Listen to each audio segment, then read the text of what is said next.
നിങ്ങളുടെ നിക്ഷേപം ഉയരത്തിലായിരിക്കണമെന്ന് പുസ്തകത്തിലുണ്ടല്ലോ. അങ്ങനെ നിക്ഷേപം സ്വരൂപിക്കുന്ന വിശ്വാസികളെ അപൂർവം നമ്മൾ കാണുന്നത്. നിക്ഷേപം സ്വരൂപിക്കുക. എന്താ നിക്ഷേപം? സ്വർഗീയമായ നിക്ഷേപം, ആത്മീയ നിക്ഷേപം. അങ്ങനത്തെ നിക്ഷേപങ്ങൾക്ക് വേണ്ടിയാണ് ഇങ്ങനെ ഒരുമിച്ച് കൂടുന്നതും വിശുദ്ധന്മാർ ഇങ്ങനത്തെ സംസർഗത്തിലെത്തുന്നതും വചനം കേൾക്കുന്നതും പരസ്പരം പ്രബോധിപ്പിക്കുന്നതും ഉത്സാഹിപ്പിക്കുന്നതും ഒക്കെ ആ സമ്പത്ത് വർദ്ധിപ്പിക്കാൻ വേണ്ടിയിട്ടാണ്. പക്ഷെ നമ്മുടെ ആളുകളെല്ലാം പരക്കം പായുന്ന എന്ത് സമ്പത്തിന് വേണ്ടിയിട്ടാണ്? ഈ ലോകത്തിലെ സമ്പത്തിന് വേണ്ടി പരക്കം പായുന്നു. നിത്യതയിൽ അവരെല്ലാം ലജ്ജിക്കും. നിത്യതയിൽ എത്തിയാൽ ലജ്ജിക്കും. കാരണം സമ്പത്തില്ലാത്തവൻ ഇവിടെ അങ്ങനെയല്ലേ? ഇവിടെ സമ്പത്തില്ലാത്തവന് വല്ല വിലയുണ്ടോ? ഇവിടെ സമ്പത്തുള്ളവർക്കല്ലേ വലിയ വിലയും നിലയും ഒക്കെ. നിത്യത്തിലും അങ്ങനെ തന്നെയാ. എന്ത് സമ്പത്താ? അവിടെ വിശ്വാസത്തിൽ സമ്പന്നരായിരിക്കണം. പിന്നെ എന്താ? ദൈവവിഷയത്തിൽ സമ്പന്നരായിരിക്കണം. രണ്ട് പ്രധാനപ്പെട്ട വാക്കുകളാണ്. ഒന്ന് വിശ്വാസത്തിൽ, ഇതെല്ലാം കർത്താവ് പറഞ്ഞ വാക്കുകളാണ്. നിങ്ങൾ ദൈവവിഷയത്തിൽ എന്താകണം? സമ്പന്നരാകണം. അല്ലാതെ തനിക്ക് തന്നെ നിക്ഷേപിച്ചിട്ട് കാര്യമില്ലെന്ന് പറയുന്നില്ലേ? അപ്പോൾ ദൈവവിഷയത്തിൽ സമ്പന്നരാകണം. മറ്റൊരു കാര്യത്തിൽ പറയുമ്പോൾ വിശ്വാസത്തിൽ സമ്പന്നരാകണം. അത് യാക്കോബിന്റെ ലേഖനത്തിലുണ്ടാവും വാക്യം. അപ്പോൾ അങ്ങനെ ഓരോരുത്തരും സമ്പന്നരാകണം. സമ്പന്നരായെങ്കിൽ മാത്രമേ വാരി വിതറാൻ പറ്റൂ. ഇപ്പം നിങ്ങളുടെ കയ്യിലൊരു 50 രൂപ ഉണ്ടെങ്കിൽ എവിടെയിട്ട് വിതറാനാ? 50 എത്രയായിട്ട് വിതറാൻ പറ്റും? അതേസമയം ലക്ഷക്കണക്കിന് കോടിക്കണക്കിന് നിങ്ങളുടെ കയ്യിലുണ്ടെങ്കിൽ നിങ്ങൾക്ക് എന്ത് ചെയ്യാൻ പറ്റും? വാരി വിതറാൻ പറ്റും. അതുപോലെയാണ് ആത്മീയത്തിലും. ആത്മീയത്തിൽ നാം സമ്പന്നരാണെങ്കിൽ, നിക്ഷേപം ഉണ്ടെങ്കിൽ ഇപ്പോൾ മത്തായി 13 ഒരു വാക്യമുണ്ട്. ഒരു ശാസ്ത്രിയെക്കുറിച്ച് പറയുമ്പോൾ പറയാണ്, ആ ശാസ്ത്രി പഴയതിൽ നിന്നും പുതിയതിൽ നിന്നും എന്ത് ചെയ്യും? എടുത്ത് കൊടുക്കുന്നവനായി തീരുന്ന കാര്യം പറയുന്നുണ്ട്. പഴയതിൽ നിന്നും പുതിയതിൽ നിന്നും എന്ന് വെച്ചാൽ പഴയ നിയമത്തിൽ നിന്നും പുതിയ നിയമത്തിൽ നിന്നും കൈകാര്യം ചെയ്യാൻ കഴിയണ ശാസ്ത്രിക്ക്. അപ്പോൾ ഇന്നലെ നമ്മൾ പഴയ നിയമത്തിൽ നിന്നൊക്കെ ചില കാര്യങ്ങൾ പറഞ്ഞു എന്നുള്ളത് കൊണ്ടൊരു വാക്യം വായിച്ചുകൊണ്ട് മുൻപോട്ട് പോകാം. റോമാലേഖനം 15-ാം അധ്യായം അതിന്റെ 4-ാം വാക്യം. എന്നാൽ മുന്നെഴുതിയിരിക്കുന്നതൊക്കെയും നമ്മുടെ ഉപദേശത്തിനായിട്ട് നമുക്ക് തിരുവെഴുത്തുകളാൽ ഉളവാകുന്ന സ്ഥിരതയാലും ആശ്വാസത്താലും പ്രത്യാശ ഉണ്ടാകേണ്ടതിന് തന്നെ എഴുതിയിരിക്കുന്നു. സഹോദരങ്ങളെ, വളരെ സീരിയസ് ആയൊരു വാക്യം ഇപ്പോൾ വായിച്ചു. ഇന്നലെ സംസാരിച്ചു പോയപ്പോൾ ഞാനൊരു വാക്ക് പറഞ്ഞു, തിരുവെഴുത്തുകളെ കുറിച്ച്. ഈ സുവിശേഷങ്ങളിലും പിന്നെ ലേഖനങ്ങളിലേക്കൊക്കെ വരുമ്പോൾ ആ പദം കാണാം, തിരുവെഴുത്ത്. ഇപ്പം ഇവിടെ വായിക്കുന്നത് എന്താ? മുന്നെഴുതിയിരിക്കുന്നതൊക്കെയും. ഇവിടെ മുന്നെഴുതിയിരിക്കുന്നതൊക്കെ എന്ന് പറയുന്നത് തിരുവെഴുത്തിനെ കുറിച്ചാണ് പറയുന്നത്. മുന്നെഴുതിയിരിക്കുന്നതൊക്കെയും എന്ന് റോമിലുള്ള വിശുദ്ധന്മാരോട് പൗലോസ് പറയുമ്പോൾ എന്തർത്ഥത്തിലായിരിക്കും പറയുന്നത്? മുന്നെഴുതിയിരിക്കുന്നതെന്ന് വെച്ചാൽ മത്തായി, മർക്കോസ്, ലൂക്കോസ്, യോഹന്നാൻ, അങ്ങനെയാണോ? ഈ ലേഖനങ്ങൾ പലതും എഴുതി കഴിഞ്ഞിട്ടാണ് സുവിശേഷം എഴുതിയത്. നമ്മൾ അങ്ങനെയാണ് ഇപ്പോൾ ധരിച്ചിരിക്കുന്നത്. വ്യത്യസ്ത അഭിപ്രായങ്ങളും ഉണ്ട്. ലേഖനങ്ങൾ പലതും എന്തായാലും ആദ്യം എഴുതിയത് യാക്കോബിന്റെ ലേഖനവും ഗലാത്ത് ലേഖനവുമാണ്. അത് രണ്ടും ഒപ്പത്തിനൊപ്പം വന്ന ലേഖനമാണ്. ഏറ്റവും ആദ്യം വന്ന ലേഖനം അത് രണ്ടുമാണ്. അത് കഴിഞ്ഞിട്ടാണ് മറ്റു ലേഖനങ്ങൾ വന്നത്.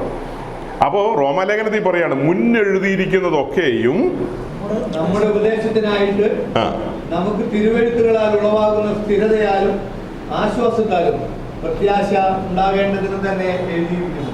അപ്പൊ മുന്നെഴുതിയിരിക്കുന്നതൊക്കെയും നമ്മുടെ ഉപദേശത്തിനായിട്ട്.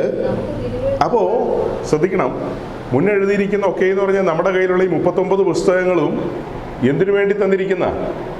ഉപദേശത്തിന് വേണ്ടി. ഉപദേശം സ്ഥാപിക്കണം, ഉറപ്പിക്കണം. അതിനു വേണ്ടിയാണ് ഈ 39 പുസ്തകം തന്നിരിക്കുന്നത്. അല്ലാതെ നമുക്ക് കളിക്കാനല്ല. നമ്മൾ അബ്രഹാമിൻ്റെ കഥയൊക്കെ പറഞ്ഞ് ആളുകളായിട്ട് വട്ടം കറക്കുക. അബ്രഹാമിൻ്റെ കഥ പറയാനല്ല ഇത് ഉപദേശം സ്ഥാപിക്കണം. പുതിയ നിയമ സഭയെ അരക്കിട്ട് ഉറപ്പിക്കണം. കോൺക്രീറ്റ് ഇടുക എന്ന് കേട്ടിട്ടില്ലേ? വലിയ കടലിലൊക്കെ പാലം പണിയുന്ന കേട്ടിട്ടില്ലേ? അത് ചുമ്മാ 5 ചട്ടി സിമെൻറ്റും 500 ചട്ടി മണലും ഇട്ടിട്ടല്ല അത് പണിയുന്നത്. അത് വളരെ വ്യത്യസ്തമായ നിലയിലാണ്, ഉറപ്പിക്കുകയാണ്. അതിൻ്റെ മുകളിലൂടെ ഭാരം കടന്നു പോകേണ്ടതാണ്. ആദ്യ നൂറ്റാണ്ടിലെ സഭ അതുപോലെ കോൺക്രീറ്റ് പോലെയാണ് ഉറപ്പിച്ചത്. അതിന് മുകളിൽ ഭാരം വരേണ്ടതാണ്. 2-ാം നൂറ്റാണ്ടിലെ സഭ, 3-ാം നൂറ്റാണ്ടിലെ, 4-ാം നൂറ്റാണ്ടിലെ ഈ 2000 വർഷമായിട്ട് ആ അടിസ്ഥാനത്തിൽ നിൽക്കുകയാണ്, കുലുങ്ങാതെ നിൽക്കുകയാണ്. അപ്പൊ അവിടെ ഇവിടെയൊക്കെ കുലുങ്ങുന്നില്ലെന്ന് വെച്ചാൽ അത് ഓരോ വ്യക്തികളാണ് കുലുങ്ങുന്നത്. ക്രിസ്തീയ സഭ കുലുങ്ങുന്നൊന്നുമില്ല. കാറ്റുകൾ അടിക്കുന്നില്ലെന്ന് ചോദിച്ചാൽ കാറ്റുകൾ അടിക്കുന്നുണ്ട്. പോർട്ട്ലാൻഡ് സിമെന്റ് എന്ന് പറഞ്ഞ പോലെയാണ്. അങ്ങനെ ഉറപ്പിച്ച് നിർത്തിയിരിക്കുന്നതാണ്. ആർക്കും ചോദ്യം ചെയ്യാൻ കഴിയാത്ത നിലയിൽ സഭയുടെ ഉപദേശങ്ങൾ. അത് 7 വൻകരയിലും ദ്വീപ സമൂഹങ്ങളിലും ഒരേ ഉപദേശവും ഒരേ കാര്യമാണ്. പക്ഷെ നമ്മുടെ ചുറ്റും കാണുന്നത് അങ്ങനെയൊന്നുമല്ല. പലരും പലതരം ഉപദേശങ്ങൾ. എങ്ങനെയാ? അപ്പൊ ഈ വായിച്ചത് പതിയെ ഒന്ന് എന്താ ഇതിന് പറയുന്ന സാധനത്തിന് വൈബ്രേഷൻ അല്ലേ, സൈലൻറ്റോ അങ്ങനെ എന്തെങ്കിലും സാധനത്തിലേക്ക് ഇപ്പം തന്നെ ഇട്ടു. ഇടയ്ക്ക് ബെല്ലടിച്ചാലും ഞാൻ വഴക്കൊന്നും പറയില്ല കേട്ടോ. ചില പാസ്റ്റർമാർ പൊട്ടിത്തെറിക്കും. വയസ്സായ ആൾക്കാരോടൊക്കെ പൊട്ടിത്തെറിക്കേണ്ട ആവശ്യമുണ്ടോ? അവർക്ക് അറിയില്ല ഇത് എവിടെയിട്ട് ഞെക്കട്ടേന്ന്. ഒരു ഞെക്കി കേൾക്കുമ്പോൾ പിന്നെയും വിളിക്കുന്ന ആൾക്കാർ വിളിച്ചുകൊണ്ടിരിക്കും. ഇവരാകെ വേർക്കും ഇരുന്ന്. അപ്പോഴത്തേക്കും നമ്മുടെ കൂട്ടനാടൻ പാസ്റ്ററാണെങ്കിൽ ഉറപ്പിക്കും നോക്കി. അതിന് മാത്രം ഉറപ്പിക്കേണ്ട കാര്യമൊന്നുമില്ല, പറഞ്ഞാൽ മതി. ഇത് കേൾക്കാൻ വേണ്ടി ആവലോടെ വരുന്നതല്ലേ കട്ടപ്പെട്ട്.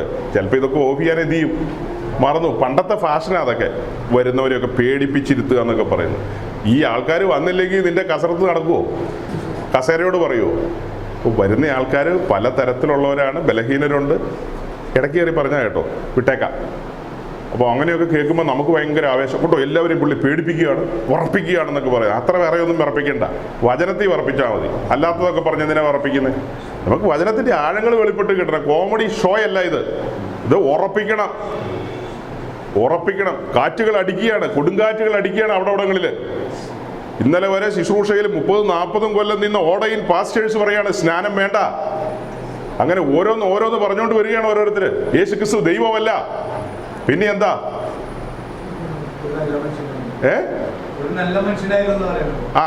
അങ്ങനെ എന്തെല്ലാം കാറ്റുകൾ അടിക്കുന്നതെന്ന് അറിയാവോ? പലരും അറിയുന്നില്ലെന്നേ ഉള്ളൂ. പയ്യെ അറിയും എല്ലാവരും. അങ്ങനെ 4 പുറത്തുനിന്നും കാറ്റുകൾ അടിക്കുകയാണ്. ആ കാറ്റുകൾ അടിക്കുമ്പോൾ ഇത് കുലുങ്ങരുത്. മുന്നെഴുതിയിരിക്കുന്നതൊക്കെയും നമ്മുടെ ഉപദേശത്തിനായിട്ട് നമുക്ക് തിരുവെഴുത്തുകളാൽ ഉളവാകുന്ന സ്ഥിരതയാലും ആശ്വാസത്താലും. അപ്പോൾ സ്ഥിരതയുണ്ടെങ്കിൽ ആശ്വാസം ലഭിക്കും. ആ ആശ്വാസത്താൽ എന്ത് ലഭിക്കും? പ്രത്യാശ ലഭിക്കും. അപ്പൊ നമ്മെ സ്ഥിരപ്പെടുത്തുന്ന ദൈവത്തിന്റെ വചനമാണ്. ഒരുവനെ സ്ഥിരപ്പെടുത്തുന്നത് എങ്ങനെയാ? ഒരു പ്രവാചകൻ വന്ന് ഒരുവന്റെയോ ഒരുവളുടെയോ തലയിൽ പിടിച്ച് ഇട്ട് കറക്കുന്നതാണോ? അങ്ങനെയാണോ ഉറപ്പിക്കുന്നത്? ദൈവവചനം വെളിപ്പെടണം. വചനത്തിലാണ് വിശുദ്ധന്മാരെ ഉറപ്പിക്കുന്നത്. നമ്മൾ പറയുന്ന ഏറ്റവും ശ്രേഷ്ഠനായ അപ്പോസ്തലൻ പൗലോസ് എഫെസോസിൽ കുറേ വർഷം അവിടുത്തെ അധ്യക്ഷനായിട്ട്, ശുശ്രൂഷകനായിട്ടിരുന്നു, ഓവർസിയറായിട്ടിരുന്നു, എപ്പിസ്കോപ്പി ആയിട്ടിരുന്നു. അത് കഴിഞ്ഞ് അവിടെ ആ കൂട്ടായ്മയിലെ മൂപ്പന്മാരെ മിലേത്തോസി വിളിച്ച് അദ്ദേഹം ഒരു വിടവാങ്ങൽ പ്രസംഗം പറയുന്നില്ലേ? അപ്പോസ്തല പ്രവൃത്തി 20-ാം അധ്യായത്തിൽ. അതിൽ ഒരു പ്രത്യേക വാക്യമുണ്ട്, 32-ാം വാക്യം. അത് ഇടയ്ക്കൊന്ന് വായിച്ചേ, എന്നിട്ട് ഞാൻ ഇവിടെ വന്നങ്ങ് അവസാനിപ്പിക്കുക ഈ ഭാഗം. നിങ്ങൾക്ക് ആത്മീക വർധന വരുത്തുവാനും സകല വിശുദ്ധന്മാരുടെ കൂടെ അവകാശം തരുവാനും കഴിയുന്ന ദൈവത്തിലും അവന്റെ കൃപയുടെ വചനത്തിലും ഞാൻ ഇപ്പോൾ നിങ്ങളെ ബലമേൽപ്പിക്കുന്നു. അവിടെ പൗലോസ് എഫെസോസിലെ മൂപ്പന്മാരോട് പറയാണ്, നിങ്ങൾക്ക് ആത്മീയവർദ്ധന വരുത്തുവാനും സകല വിശുദ്ധന്മാരോടുകൂടെ നിങ്ങൾ അവകാശികളായി തീരുവാൻ ഞാൻ നിങ്ങളെ കൃപയുടെ വചനത്തിങ്കൽ ഭരമേൽപ്പിക്കുന്നു. അങ്ങനെയല്ലേ? കൃപയുടെ വചനത്തിൽ ഭരമേൽപ്പിക്കുകയാണ്. താൻ ഇത്രയും കാലം ശുശ്രൂഷിച്ച എഫെസോസിലെ സഭയെ, വിശുദ്ധന്മാരെ കൃപയുടെ വചനത്തിൽ ഭരമേൽപ്പിക്കുകയാണ്. നിങ്ങൾ വചനത്തിൽ നിലനിൽക്കണം. ആദ്യ നൂറ്റാണ്ടിലെ വിശുദ്ധന്മാർക്ക് ശുശ്രൂഷകർ അഥവാ അപ്പസ്തോലന്മാര് അന്ന് കൈമാറി കൊടുത്തത് എന്താ? കൃപയുടെ വചനമാണ്. ആ വചനത്തിൽ അവർ ഉറച്ചു നിൽക്കണം. ആ വചനത്തിലൂടെ അവർക്ക് ലഭിക്കേണ്ട സ്ഥിരതയും ആശ്വാസവും. വചനത്തിലൂടെ അവർക്ക് എന്ത് ലഭിക്കണം? സ്ഥിരത വരുമ്പോൾ സ്വാഭാവികമായിട്ടും ഒരു ആശ്വാസം വരുമല്ലോ. ആടിക്കൊണ്ടിരുന്ന ആശ്വാസം ഉണ്ടാവുമോ? ആട്ടമൊക്കെ ഒന്ന് കുറഞ്ഞ് അവർ ഉറച്ചു വരുമ്പോൾ ഒരാശ്വാസം വരും. അപ്പോൾ വചനത്തിലൂടെ എന്ത് ലഭിക്കുന്ന പറഞ്ഞത്? തത്തുല്യമായൊരു വാക്യം പുതിയ നിയമത്തിൽ വേറെയും ഉണ്ടല്ലോ ലേഖനത്തിൽ മുന്നോട്ട് പോകുമ്പോൾ. അത് ഓർക്കുന്നുണ്ടോ? എവിടെയാണ്? കുറച്ചങ്ങ് മുന്നോട്ട് പോകുമ്പോൾ 1 തെസ്സലോനിക്ക ലേഖനം 4-ാം അധ്യായത്തിൻ്റെ 18-ാം വാക്യം മറ്റാണ് ഒടുവിലത്തെ വാക്യം. നിദ്ര കൊള്ളുന്നവരെ കുറിച്ച് പറഞ്ഞു വരികയാണ്. നിദ്ര കൊള്ളുന്നവരെ കുറിച്ച് നിങ്ങൾ അറിയാത്തവരായിരിക്കരുത്. നിങ്ങൾ അതിൽ സങ്കടപ്പെടേണ്ട ആവശ്യമില്ല. നിദ്ര കൊള്ളുന്നവർക്ക് എന്ത് സംഭവിക്കുമെന്നാണ് പിന്നീട് പറയുന്നത്. കർത്താവ് താൻ ഗംഭീരനാദം, പ്രധാനദൂതന്റെ ശബ്ദം, ദൈവത്തിന്റെ കാഹളം. ഇങ്ങനെ മരിച്ചവർ ആദ്യം ഉയർത്തെഴുന്നേൽക്കും, ജീവനോടിരിക്കുന്ന നിങ്ങൾ രൂപാന്തരപ്പെട്ട് വരികയൊക്കെ ചെയ്യും. ഇത്രയും പറഞ്ഞു കഴിഞ്ഞിട്ട് അതിന്റെ ഒടുവിലേക്ക് വരുമ്പോൾ പറയുകയാണ്, എങ്ങനെ നടക്കും അത്? ഈ വചനങ്ങളെ കൊണ്ട് ആശ്വസിച്ചു കൊള്ളുവിന്ന്, ആശ്വസിപ്പിച്ച് കൊള്ളുവിൻ. ശുശ്രൂഷകർ തങ്ങളെ ഏൽപ്പിച്ചിരിക്കുന്ന അജഗണത്തെ ഈ വചനത്തെ കൊണ്ട് എന്ത് ചെയ്യണം? ആശ്വസിപ്പിക്കണം. തമ്മിൽ എന്ത് ചെയ്യണം? ആശ്വാസം പ്രാപിക്കണം. പക്ഷെ നടക്കുന്ന കാര്യമാണോ? ദൈവവചനം പറഞ്ഞ് പങ്കുവെച്ച് അത് കേട്ടുകൊണ്ടിരിക്കുമ്പോൾ നമുക്ക് ആശ്വാസം ഉണ്ടാകുമോ? ഉണ്ടാകും എന്ന് പറഞ്ഞാൽ നിങ്ങളിപ്പോൾ ഇച്ചിരി ഉയർന്ന നിലയിൽ ചിന്തിക്കുന്ന മനുഷ്യരായതുകൊണ്ട് അങ്ങനെ പറയുന്നതാ. നിങ്ങൾക്ക് പൊതു പെന്തിക്കോസിനെ കുറിച്ച് അറിയില്ല. എനിക്കറിയാം, ഞാൻ സഞ്ചരിക്കുന്ന മനുഷ്യനാ. ഈ രാജ്യം മുഴുവൻ, രാജ്യത്തിന് വെളിയിലൊക്കെ പോയിട്ടുണ്ട്. എന്താണ് ഇന്നത്തെ പെന്തിക്കോസ് എനിക്കറിയാം. ദൈവത്തെ സ്നേഹിക്കുകയും ദൈവജനത്തെ ബഹുമാനിക്കുകയും ചെയ്യുന്നവരാ എല്ലാവരും. പക്ഷേ പ്രായോഗികത എന്നൊരു പരിപാടിയുണ്ട്.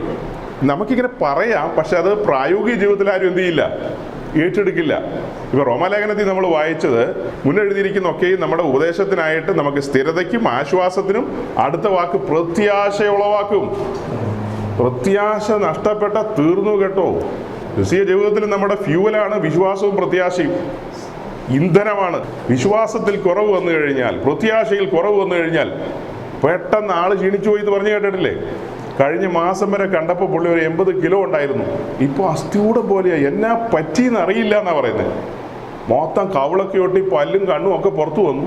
അങ്ങനെ പറഞ്ഞു കേട്ടിട്ടില്ലേ? അതുപോലെ ആയിപ്പോവും. അതാണ് ആത്മീയത്തിൻ്റെ അവസ്ഥ. എത്രയോ മനുഷ്യരെ നമ്മൾ അങ്ങനെ കാണുന്നേ. നമ്മൾ പൊതുവെ പറയില്ലേ, ഒരു കാലത്ത് എങ്ങനെ ശോഭിച്ചതാന്നൊക്കെ. ഇന്നലെ ദേവദാസൻ എന്നോട് പറയുക, ഒരു ഉപദേശിയുടെ കാര്യം പറഞ്ഞപ്പോൾ, ഒരു കാലത്ത് എങ്ങനെ ശോഭിച്ച ഞങ്ങൾ ഒരുമിച്ച് അടി കൊണ്ടിട്ടുണ്ടെന്ന്.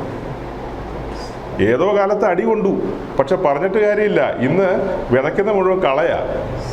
ഒരു കാലത്ത് വിത്ത് വിതച്ചതായിരിക്കാം, പക്ഷെ ഇന്ന് വിതയ്ക്കുന്നത് എന്താ? ഒരു കാലത്ത് ക്രിസ്തുവിന്റെ വചനം പ്രസംഗിച്ചതായിരിക്കാം, പക്ഷെ ഇന്ന് പറയുന്നത് 1 തെസ്സലോനിക്ക ലേഖനം 2:13 വായിച്ചേ. ഞങ്ങൾ പ്രസംഗിച്ച ദൈവവചനം നിങ്ങൾ കേട്ടു, മനുഷ്യന്റെ വചനമായിട്ടല്ല, സാക്ഷാലാകുന്നതുപോലെ വചനമായിട്ട് തന്നെ കൈക്കൊണ്ടതിനാൽ ഞങ്ങൾ ദൈവത്തെ ഇടപെടാതെ സ്തുതിക്കുന്നു. വിശ്വസിക്കുന്ന നിങ്ങൾ അത് വ്യാപരിച്ചുകൊണ്ടിരിക്കുന്നു. വളരെ ശ്രദ്ധിച്ച് നോക്കേണ്ട വാക്യമാണ്. പെട്ടെന്ന് വായിച്ച് ചിലപ്പോൾ മനസ്സിലാകില്ല. എന്നാൽ ഇതിനെക്കുറിച്ച് അറിയാവുന്നവരായിരിക്കും ഭൂരിപക്ഷം പേരും. ആർക്കെങ്കിലും അറിയില്ലെങ്കിൽ കേട്ടോ. എങ്ങനെയാ വായിച്ചു തുടങ്ങിയത്? ഞങ്ങൾ പ്രസംഗിച്ച ദൈവവചനം നിങ്ങൾ കേട്ടു.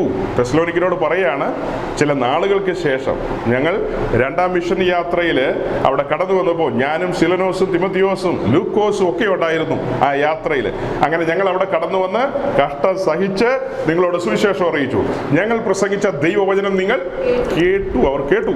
പിന്നെ അത് മനുഷ്യന്റെ വചനമായിട്ടല്ല നിങ്ങൾ കേട്ടത്, സാക്ഷാൽ ആകുന്നത് പോലെ, അതായത് ഉയരത്തിൽ നിന്ന് അയച്ച വചനമായിട്ട് തന്നെ നിങ്ങൾ അത് കേട്ടു, ഏറ്റെടുത്തു. അപ്പൊ എങ്ങനെയായിട്ടല്ലെന്നാ വായിച്ചത്? മനുഷ്യന്റെ വചനമായിട്ടല്ല, പകരം ക്രിസ്തുവിന്റെ വചനം, അഥവാ ദൈവത്തിന്റെ വചനം. ദൈവത്തിന്റെ വചനം റോമാലേഖനത്തിലുണ്ട്. ക്രിസ്തുവിന്റെ വചനം നമുക്ക് വിശ്വാസം വർദ്ധിപ്പിക്കുന്നത് എന്താന്നാ വായിക്കുന്നത്? വിശ്വാസം വർദ്ധിക്കുന്നത് കേൾവിയാലും, കേൾവി ക്രിസ്തുവിന്റെ വചനത്താലും. മറ്റൊരു ഭാഷയിൽ പറഞ്ഞാൽ ദൈവത്തിന്റെ വചനത്താൽ. ഇപ്പൊ എന്താ കണ്ടത്? മനുഷ്യന്റെ വചനവും കൂടെ കണ്ടു. ദൈവത്തിന്റെ വചനവും കണ്ടു, മനുഷ്യന്റെ വചനവും കണ്ടു. രണ്ടും കണ്ടില്ലേ? ഇങ്ങനെ ഒരുമിച്ച് ഒഴുകി പോകുന്ന ഒത്തിരി കാര്യങ്ങളുണ്ട്. 2 കാര്യങ്ങൾ ഒരുമിച്ച് പോകും. ഒന്ന് ദൈവത്തിന്റെ വചനമാണെങ്കിൽ മറ്റത് മനുഷ്യന്റെ വചനമാണ്. അപ്പൊ ഈ മനുഷ്യന്റെ വചനം എന്നുള്ളതുകൊണ്ട് എന്താ ഉദ്ദേശിക്കുന്നത്? മനുഷ്യന്റെ വചനമായിട്ട് പാസ്റ്റർമാർ വന്ന് രാമായണത്തിൽ നിന്നും ഭഗവത്ഗീതയിൽ നിന്നും ഒക്കെ പ്രസംഗിക്കും. അങ്ങനെയാണോ? അത് മംഗളത്തിൽ നിന്നും മനോരാജ്യത്തിൽ നിന്നും പ്രസംഗിക്കുമോ? അത് മനോരമയിൽ നിന്ന് പ്രസംഗിക്കുമോ? പിന്നെ എന്തായിരിക്കും മനുഷ്യന്റെ വചനം എന്ന് പറഞ്ഞാൽ? എന്തായിരിക്കും ബ്രദറെ ഉദ്ദേശിക്കുന്നത്? ഈ മനുഷ്യന്റെ വചനം പ്രസംഗിക്കാൻ എവിടെ നിന്നായിരിക്കും ആ പ്രസംഗം അവർക്ക് കിട്ടുന്നത്? എവിടെ നിന്നായിരിക്കും കിട്ടുന്നത്? ശരി, ബുദ്ധിയിൽ നിന്നാണെങ്കിൽ എന്തെങ്കിലും ഒരു ആധികാരികത വേണമല്ലോ. ഒരു കാര്യം ഒരു തെളിവായിട്ട് പറയട്ടെ. ഞാൻ എൻ്റെ ബുദ്ധിയിൽ നിന്ന് പ്രസംഗിക്കുന്ന ഏതെങ്കിലും പാത്രം പറയുമോ? ഒരു പ്രസംഗം പറയുമോ? അയാൾ കോട്ട് ചെയ്യും. റഫറൻസ് വേണം. റഫറൻസ് മീൻസ് ഇത് സാക്ഷ്യപ്പെടുത്തണ്ടേ? എവിടെ നിന്നാണ് ഞാൻ എടുത്തതെന്ന്. അത് എവിടെ നിന്ന് പറയൂ? എന്തിൽ നിന്ന് പറയൂ? രാമായണത്തിൽ നിന്നല്ല അല്ലേ? ദൈവവചനത്തിൽ നിന്നോ? ഈ വിശുദ്ധ ബൈബിളിൽ നിന്ന് തന്നെ അവരെടുക്കും. ഈ വിശുദ്ധ ബൈബിളിൽ നിന്ന് തന്നെയാണ് ഈ പ്രസംഗങ്ങളെല്ലാം വരുന്നത്, അല്ലാതെ വേറെ പുസ്തകത്തിൽ നിന്നല്ല. അത് 2 രീതിയിൽ ഒഴുകി വരും. ഒന്ന് സാക്ഷാൽ ആകുന്നത് പോലെ വരും, മറ്റതോ ഇത് രണ്ടും ഒരുപോലെ വരും. രണ്ടും കറുത്ത പാൻ്റായിരിക്കും ഇട്ടിരിക്കുന്നത്, വെളുത്ത ഷർട്ടായിരിക്കും ഇട്ടിരിക്കുന്നത്. രണ്ടിനും മീശ കാണില്ല, രണ്ടിനും താടി കാണും, എല്ലാം ഒരുപോലെ ഇരിക്കും. ചിലപ്പോൾ 2ഉം ജുബ്ബ ഇട്ടുകൊണ്ടായിരിക്കും വരുന്നത്, ചിലപ്പോൾ 2ഉം മുണ്ടെടുത്തോണ്ടായിരിക്കും വരുന്നത്. ഒരു വ്യത്യാസവും തോന്നുന്നില്ല. നിർമ്മല സീതാരാമൻ അച്ചടിക്കുന്നതും ശിവകാശിക്കാരൻ അച്ചടിക്കുന്നതും രണ്ടും ഒരുപോലെ ഇരിക്കും. നെല്ലും പതിരും എന്ത് ചെയ്യണം? തിരിച്ചറിയണം. ഈ എഴുതിയിരിക്കുന്ന വചനങ്ങൾ നമുക്ക് ഒടിക്കാം, വളയ്ക്കാം, മറിക്കാം. നമ്മുടെ രീതിയിലേക്ക് മറിക്കാം.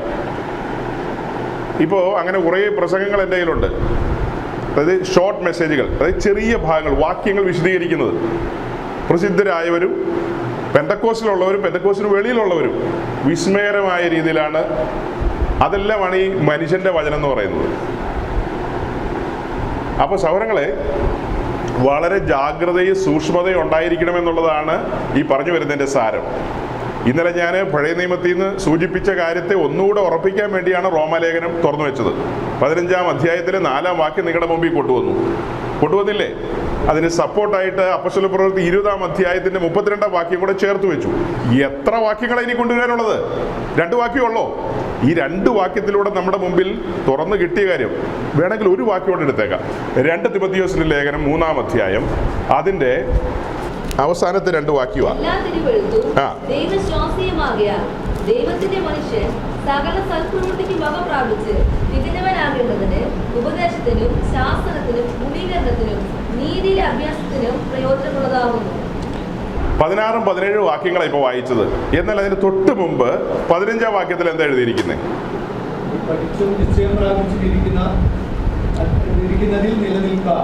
ശരിക്കും അത് 14 മുതൽ വായിച്ചാലേ കിട്ടുള്ളൂ.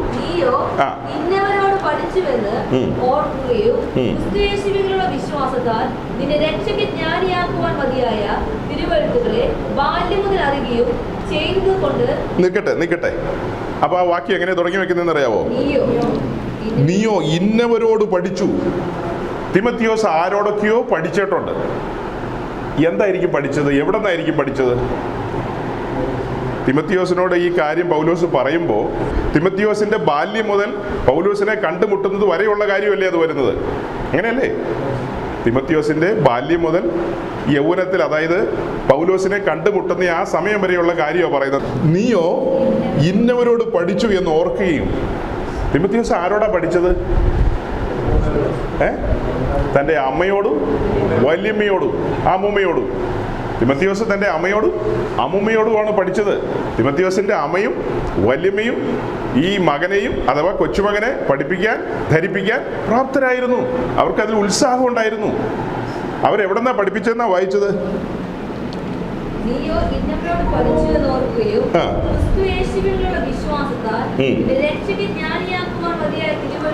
അതായത് ക്രിസ്തുയേശുവിങ്കലുള്ള വിശ്വാസത്താൽ എന്ന് പറയുമ്പോൾ അവരുടെ പശ്ചാത്തലത്തിൽ, പഴയ നിയമ പശ്ചാത്തലത്തിൽ അല്ലെ യഹൂദ പശ്ചാത്തലത്തിൽ ക്രിസ്തുയേശുവിനെ കുറിച്ച് അവിടെ ആരും പ്രസംഗിക്കുന്നൊന്നുമില്ലല്ലോ. പക്ഷേ ബാല്യം മുതൽ തിരുവെഴുത്തുകൾ എന്ത് ചെയ്യുന്നുണ്ട്? പഠിക്കുന്നുണ്ട്. തിരുവെഴുത്തുകളിൽ എമ്പാടും മെഷിയയുടെ വരവിനെ കുറിച്ചുണ്ട് അല്ലേ? തിരുവെഴുത്തുകളിൽ നിറഞ്ഞു നിൽക്കുന്നത് ആരാ? തിരുവെഴുത്തുകളിൽ നിറഞ്ഞു നിൽക്കുന്നത് ഇവിടെ നമുക്ക് തിരിച്ചു വരാം.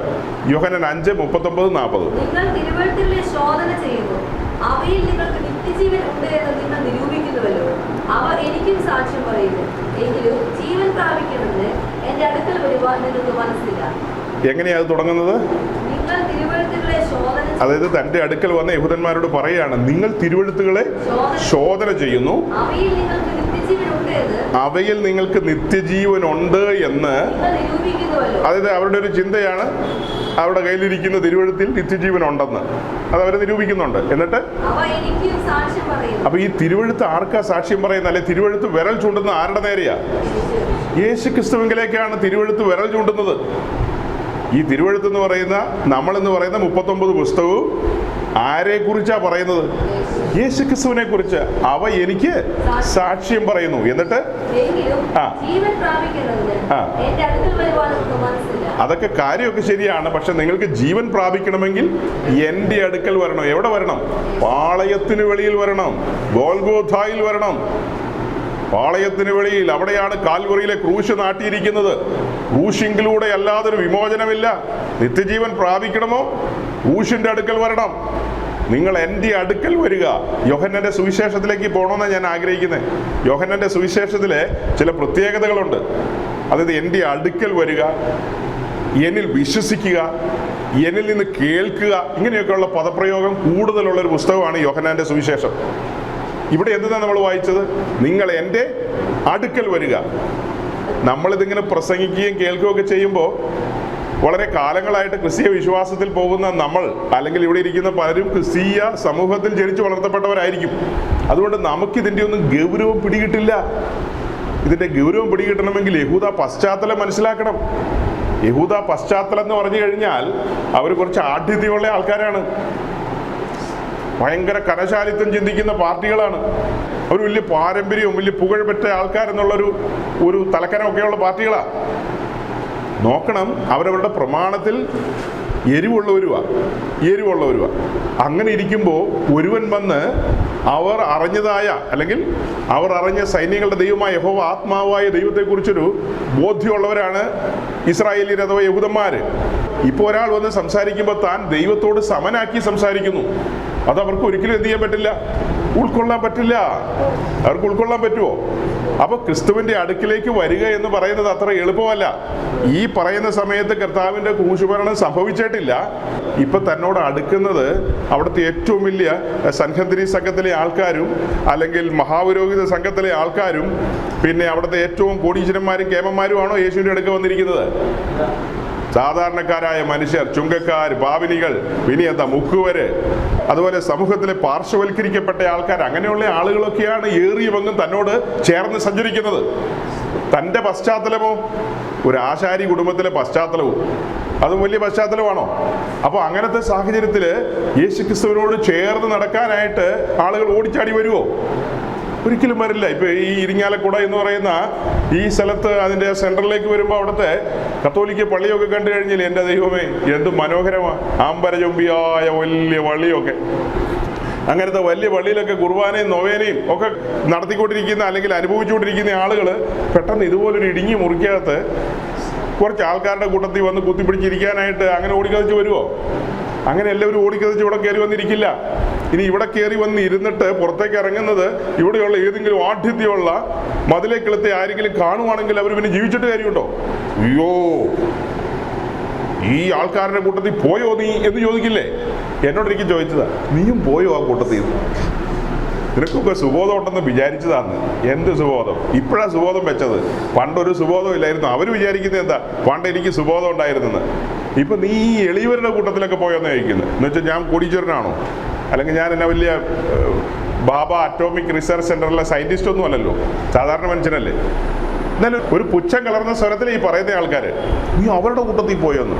ഓ, അതുപോലെ തന്നെയാണ് യഹൂദന്മാരുടെ പശ്ചാത്തലത്തിലും ക്രിസ്തുവിനോട് ചേർന്ന് നടക്കുക എന്ന് പറയുന്നത് എളുപ്പമല്ല. നമ്മളിന്ന് ചിന്തിക്കുന്ന പോലെയല്ല. സമൂഹം ഒറ്റപ്പെടുത്തും. സമൂഹം പല രീതിയിലുള്ള കാര്യങ്ങൾ പറയും. അതുകൊണ്ട് ആളുകൾ എന്ത് ചെയ്യില്ല, അങ്ങനെ ചേർന്ന് നടക്കില്ല. അത്ര അത്യാവശ്യക്കാർ മാത്രമേ ചേർന്ന് നടക്കുള്ളൂ.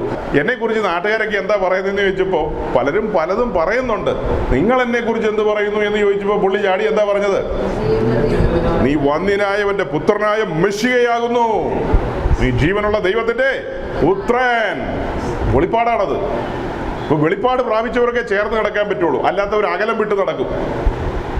നിങ്ങൾ എൻ്റെ അടുക്കൽ വരുന്നില്ല, ജീവൻ പ്രാപിപ്പാൻ നിങ്ങൾ എൻ്റെ അടുക്കൽ വരുന്നില്ല. അടുക്കൽ വരണം ജീവൻ പ്രാപിക്കണമെങ്കിൽ. ആ കാര്യം എടുത്തു പറഞ്ഞു പത്രോസ് തന്റെ ലേഖനത്തിൽ.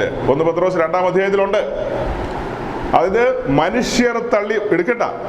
മനുഷ്യർ തള്ളിയതെങ്കിലും ദൈവസന്നിധിയിൽ ശ്രേഷ്ഠവും മാന്യവുമായ ജീവനുള്ള കല്ലായ അവന്റെ കേട്ടോ. യോഹന്നാനും പത്രോസും പറഞ്ഞപ്പോ ആ കാര്യം ചേർന്ന് വന്ന കേട്ടോ. അപ്പൊ നിങ്ങൾ എവിടെ വരണം? അവന്റെ അടുക്കൽ വരണം. യോഹന്നാനിലൂടെ മുൻപേ പറഞ്ഞു വെച്ചു, നിങ്ങൾ എൻ്റെ അടുക്കൽ വരുവാൻ മനസ്സ് കാണിക്കുന്നില്ലെന്ന്. അല്ലേ? ക്രൂശീകരണത്തിന് മുമ്പല്ലേ പറയുന്നേ? കർത്താവിന്റെ പരസ്യ ശുശ്രൂഷ സമയത്ത് കർത്താവ് തന്നെയാണ് തിരുവായി മൊഴിയുന്നത്. തിരുവഴുത്തിൽ നിത്യജീവൻ ഉണ്ടെന്നൊക്കെ നിങ്ങൾക്ക് ധാരണയുണ്ട്, പക്ഷേ അത് പ്രാപിക്കാൻ എന്ത് ചെയ്യുന്നില്ല. ഇത് വെച്ചാൽ അതൊന്നുകൂടെ വികസിപ്പിച്ച് പറയാം, അല്ലെങ്കിൽ വിശദീകരിച്ച് പറയാം. തിരുവഴുത്തിൽ നിത്യജീവൻ ഉണ്ടെന്നാണ് വായിച്ചത്. യോഹന്നാന്റെ ലേഖനത്തിൽ നിത്യജീവനെ കുറിച്ച് പറയുന്നത് നിത്യജീവൻ എവിടെ ഇരിക്കുന്നു എന്നാണ് വായിക്കുന്നത്. പുത്രനിലാണ് നിത്യജീവൻ ഇരിക്കുന്നത്, അല്ലേ? പുത്രനുള്ളവൻ നിത്യജീവൻ ഉണ്ടെന്നാണ്. നിത്യജീവൻ എവിടെയാണ് നിക്ഷേപിച്ചിരിക്കുന്നത്? പുത്രനിലാണ്. അപ്പോൾ തിരുവഴുത്തിൽ നിത്യജീവൻ ഉണ്ടെന്ന് പറഞ്ഞാൽ അതിന്റെ അർത്ഥം തിരുവഴുത്തിൽ ഉണ്ടെന്നല്ല. തിരുവഴുത്തിൽ നിറഞ്ഞു നിൽക്കുന്ന ക്രിസ്തുവിലാണ് നിത്യജീവൻ ഇരിക്കുന്നത്. എങ്ങനെയാണ് നമ്മൾ പൊരുൾ തിരിച്ചത്? തിരുവെഴുത്തിൽ നിത്യജീവൻ ഉണ്ടെന്ന് നിങ്ങൾ നിരൂപിക്കുന്നു. നമ്മളത് കുറച്ചുകൂടെ വികസിപ്പിച്ച് പറയുക. എങ്ങനെയാ പറയുന്നത്? തിരുവെഴുത്തിൽ നിത്യജീവൻ അല്ല നമ്മൾ പറയുന്നത്, പകരം നിത്യജീവൻ ക്രിസ്തുവിലാണ്. യോഹന്നാന്റെ ലേഖനത്തിലുണ്ട്, നിത്യജീവൻ ക്രിസ്തുവിലാണ്. ഈ തിരുവെഴുത്തിൽ അഥവാ പഴയ നിയമത്തിൽ നിറഞ്ഞു നിൽക്കുന്നത് ആരാ? ക്രിസ്തുവാണ്. ക്രിസ്തുവിലാണ് നിത്യജീവൻ. നിങ്ങൾ എൻ്റെ അടുക്കൽ വരണം, നിങ്ങൾ എൻ്റെ അടുക്കൽ വന്ന് നിത്യജീവൻ പ്രാപിപ്പാൻ ഉത്സാഹിക്കുന്നില്ലെന്ന യോഹന്നാനി പറഞ്ഞു. പക്ഷെ പത്രോസ് പറഞ്ഞപ്പോൾ ഗൗരവമായൊരു വാക്കും കൂടെ ചേർത്ത് പറഞ്ഞു. പത്രോസ് എന്താ പറഞ്ഞത്? മനുഷ്യർ തള്ളിയതെങ്കിലും, കണ്ടോ, മനുഷ്യർ തള്ളിയ കല്ലാണ് നമ്മുടെ കർത്താവായ യേശുക്രിസ്തു എന്ന മൂലക്കല്ല്. ലോകം തള്ളിയ കല്ല്, ലോകം വിടക്കെന്നെണ്ണിയ കല്ല്, മനുഷ്യർ തള്ളിയ കല്ല്, കാലങ്ങൾക്ക് മുമ്പ് തള്ളിയ കല്ലാണത്. ആ കല്ല് ഇന്നും തള്ളപ്പെട്ട കല്ല് തന്നെയാണ്. ഈ ലോകത്തിന് ക്രിസ്തു തള്ളപ്പെട്ട കല്ലാണ്. ഈ ലോകം എപ്പോഴെങ്കിലും ക്രിസ്തുവിനെ അംഗീകരിച്ചിട്ടുണ്ടോ? ഈ ലോകത്തിലെ ആളുകളോട് ചോദിച്ചാൽ അവർ പലതും പറയും, നല്ല ഗുരുവാണോ, പിന്നെ എന്നതാ, നല്ല മനുഷ്യനാണോ, പിന്നെ എന്താ, നല്ല പ്രവാചകനാണ്. നമ്മുടെ ഇസ്ലാമിക ആൾക്കാർ പറയും യേശു ക്രിസ്തു പ്രവാചകനാണ്. അത് പോട്ടെ, അവരുടെ വിഷയം നമ്മളുമായിട്ട് ചേർക്കാൻ പറ്റില്ല. അപ്പം അങ്ങനെ പലതരം ആളുകൾ അഭിപ്രായമൊക്കെ പറയും. പക്ഷേ പുസ്തകം പഠിക്കുമ്പോൾ വാസ്തവത്തിൽ നമ്മൾ എങ്ങനെയാണ് മനസ്സിലാക്കുന്നത്? ലോകം തള്ളിയ കല്ലാണ്. ലോകം ഇന്നും അംഗീകരിക്കുന്നില്ല, ക്രിസ്തുവിനെ എന്ത് ചെയ്യുന്നില്ല. അപ്പൊ നമ്മൾ ലോകക്കാരല്ല. ഇപ്പോൾ നമ്മൾ അംഗീകരിച്ച് അടുത്തു വന്നവരാണ്. ഒരു ചെറിയ കൂട്ടം ഈ ലോകത്തുണ്ട് ഇന്നും. ആ തള്ളപ്പെട്ട കല്ലിന് അടുക്കൽ വന്നവര് നോക്കണം. ആ തള്ളപ്പെട്ട കല്ലിന് അടുക്കൽ ആര് വന്നാലും അവനും അതുപോലെ തള്ളപ്പെടുന്ന അനുഭവത്തിലേക്ക് വരും. അതാണ് ക്രൂശിന്റെ വഴി എന്ന് പറയുന്നത്. ഇത് തള്ളപ്പെട്ട കല്ലാണ്. യഹൂദന്മാർ രണ്ട് കൈ നീട്ടി സ്വീകരിച്ചില്ല. അവരെന്താ പറഞ്ഞത്? യോ, ഞങ്ങൾക്കിത് വേണ്ട, ഞങ്ങൾക്ക് ബറബാസിനെ മതി എന്നാ പറഞ്ഞത്. രണ്ട് കൈ നീട്ടി സ്വീകരിച്ചോ? മഹാപുരോഹിതന്മാരുടെ അരമനയിലൂടെ അവൻ കടന്നുപോയി. പീലാത്തോസിന്റെ കൊട്ടാരത്തിൽ, പിന്നീട് ഹെരോദാവിന്റെ കൊട്ടാരത്തിലൂടെ വിസ്താരങ്ങളെല്ലാം കഴിഞ്ഞു പോയപ്പോഴും ഇവർക്ക് ആർക്കും ഒന്നും മനസ്സിലായില്ലല്ലോ. അവരെല്ലാം തള്ളിക്കളഞ്ഞു. അവരെല്ലാം തള്ളിക്കളഞ്ഞില്ലേ? പീലാത്തോസ് പറഞ്ഞു അവനൊരു കുറ്റവും കാണുന്നില്ലെന്ന്. പക്ഷെ എന്നിട്ട് എന്ത് ചെയ്തു? എന്നിട്ടും തള്ളിക്കളഞ്ഞു. അതുപോലെയാണ് ഒത്തിരി പേരോട് സുവിശേഷം പറയുമ്പോൾ ചിലരൊക്കെ കേട്ടോണ്ടിരിക്കുമ്പോൾ പെട്ടെന്ന് പ്രൈസ് ലോർഡ് ബ്രദർ എന്നൊക്കെ പറഞ്ഞ് കൈ തരും. നിങ്ങൾ പറഞ്ഞ സത്യമാ, പിന്നെ എന്നാലും ഇപ്പൊ സമയമായിട്ടില്ലെന്ന്. നമ്മൾ പറഞ്ഞതൊക്കെ അവരെന്ത് ചെയ്യും? സമ്മതിക്കും. സത്യമാ. പീലാത്തോസ് അത് തന്നെയാ പറഞ്ഞത്. ഇവൻ ഒരു കുറ്റവും ചെയ്തിട്ടില്ല, ഞാൻ കൈ കഴുകുകയാണ്. ഒരു കുറ്റവും ചെയ്യാത്തവനെ ക്രൂശിക്കാൻ ഏൽപ്പിച്ചു കൊടുത്ത മഹാനാണ് ആര്? പീലാത്തോസ്. അതുപോലെ തന്നെയാണ് ഇന്ന് നമ്മൾ പലരോട് സുവിശേഷം പറയുമ്പോൾ എല്ലാവരും അംഗീകരിച്ചില്ലെങ്കിൽ ചില മനുഷ്യർ അനുഭാവം കാണിക്കും. അനുഭാവം കാണിക്കാറില്ലേ? അനുഭാവം കാണിച്ച് അവർ തല കുലുക്കും. തല കുലുക്കുന്നതല്ലാതെ അവർ ആ സത്യത്തിന് വേണ്ടി നിൽക്കില്ല. പീലാത്തോസ് ചാടി എഴുന്നേറ്റിട്ട് എന്താ പറയേണ്ടത്? ഈ മനുഷ്യനിൽ ഒരു കുറ്റവും കാണുന്നില്ല, എൻ്റെ കൊക്കിൽ ജീവനുണ്ടെങ്കിൽ ഇവരെ ക്രൂശിക്കാൻ ഞാൻ സമ്മതിക്കില്ലെന്ന് പറയണ്ടേ? എങ്ങനെ പറഞ്ഞ പുള്ളി? നീതിബോധമില്ലായിരുന്നു. ഇന്ന് ദൈവമക്കളുടെ ഇടയിലും അതുപോലെയൊക്കെ തന്നെ പല കാര്യത്തിലും നീതിബോധമില്ല. സത്യത്തിന് വേണ്ടി നിൽക്കില്ല, നീതിക്ക് വേണ്ടി നിൽക്കില്ല, ഭൂരിപക്ഷത്തിന്റെ കൂടെ നിൽക്കും. ഭൂരിപക്ഷം എന്ത് പറയുന്നു? ഭൂരിപക്ഷത്തിന്റെ വഴിയിൽ പോകും. അത് ലോകത്തിന്റെ രീതിയാ. എങ്ങനെയാ നമ്മൾ പറഞ്ഞത്? ലോകം തള്ളിയ കല്ലിന് അടുക്കൽ വന്നാൽ ജീവൻ കിട്ടും. അങ്ങനെയല്ലേ? യഹൂദന്മാരോടാണ് യോഹന്നാന്റെ സുവിശേഷത്തിലൂടെ പറഞ്ഞത്, നിങ്ങൾ എൻ്റെ അടുക്കൽ വരികയും നിത്യജീവൻ പ്രാപിക്കുകയും ചെയ്യണമെന്നുള്ളത്. പക്ഷെ അവർക്ക് അടുക്കാൻ കഴിഞ്ഞില്ല. എന്നാൽ ദൈവസഭയുടെ പ്രവർത്തനം ആരംഭിച്ചതിന് ശേഷം അപ്പോസ്തലന്മാർ വിവിധ ഭാഗങ്ങളിൽ പറയുന്നുണ്ട്, എൻ്റെ അടുക്കൽ വരിക, അല്ലെങ്കിൽ ലോകം തള്ളിയ കല്ല് എന്നൊക്കെ പറയുമ്പോൾ ക്രൂശിങ്കിലേക്ക് വരിക എന്നുള്ളതാണ്.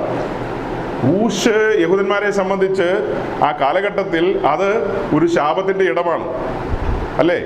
അത് മാന്യതയുടെ ഇടമാണോ? ശാപത്തിന്റെ ഇടമാണ്.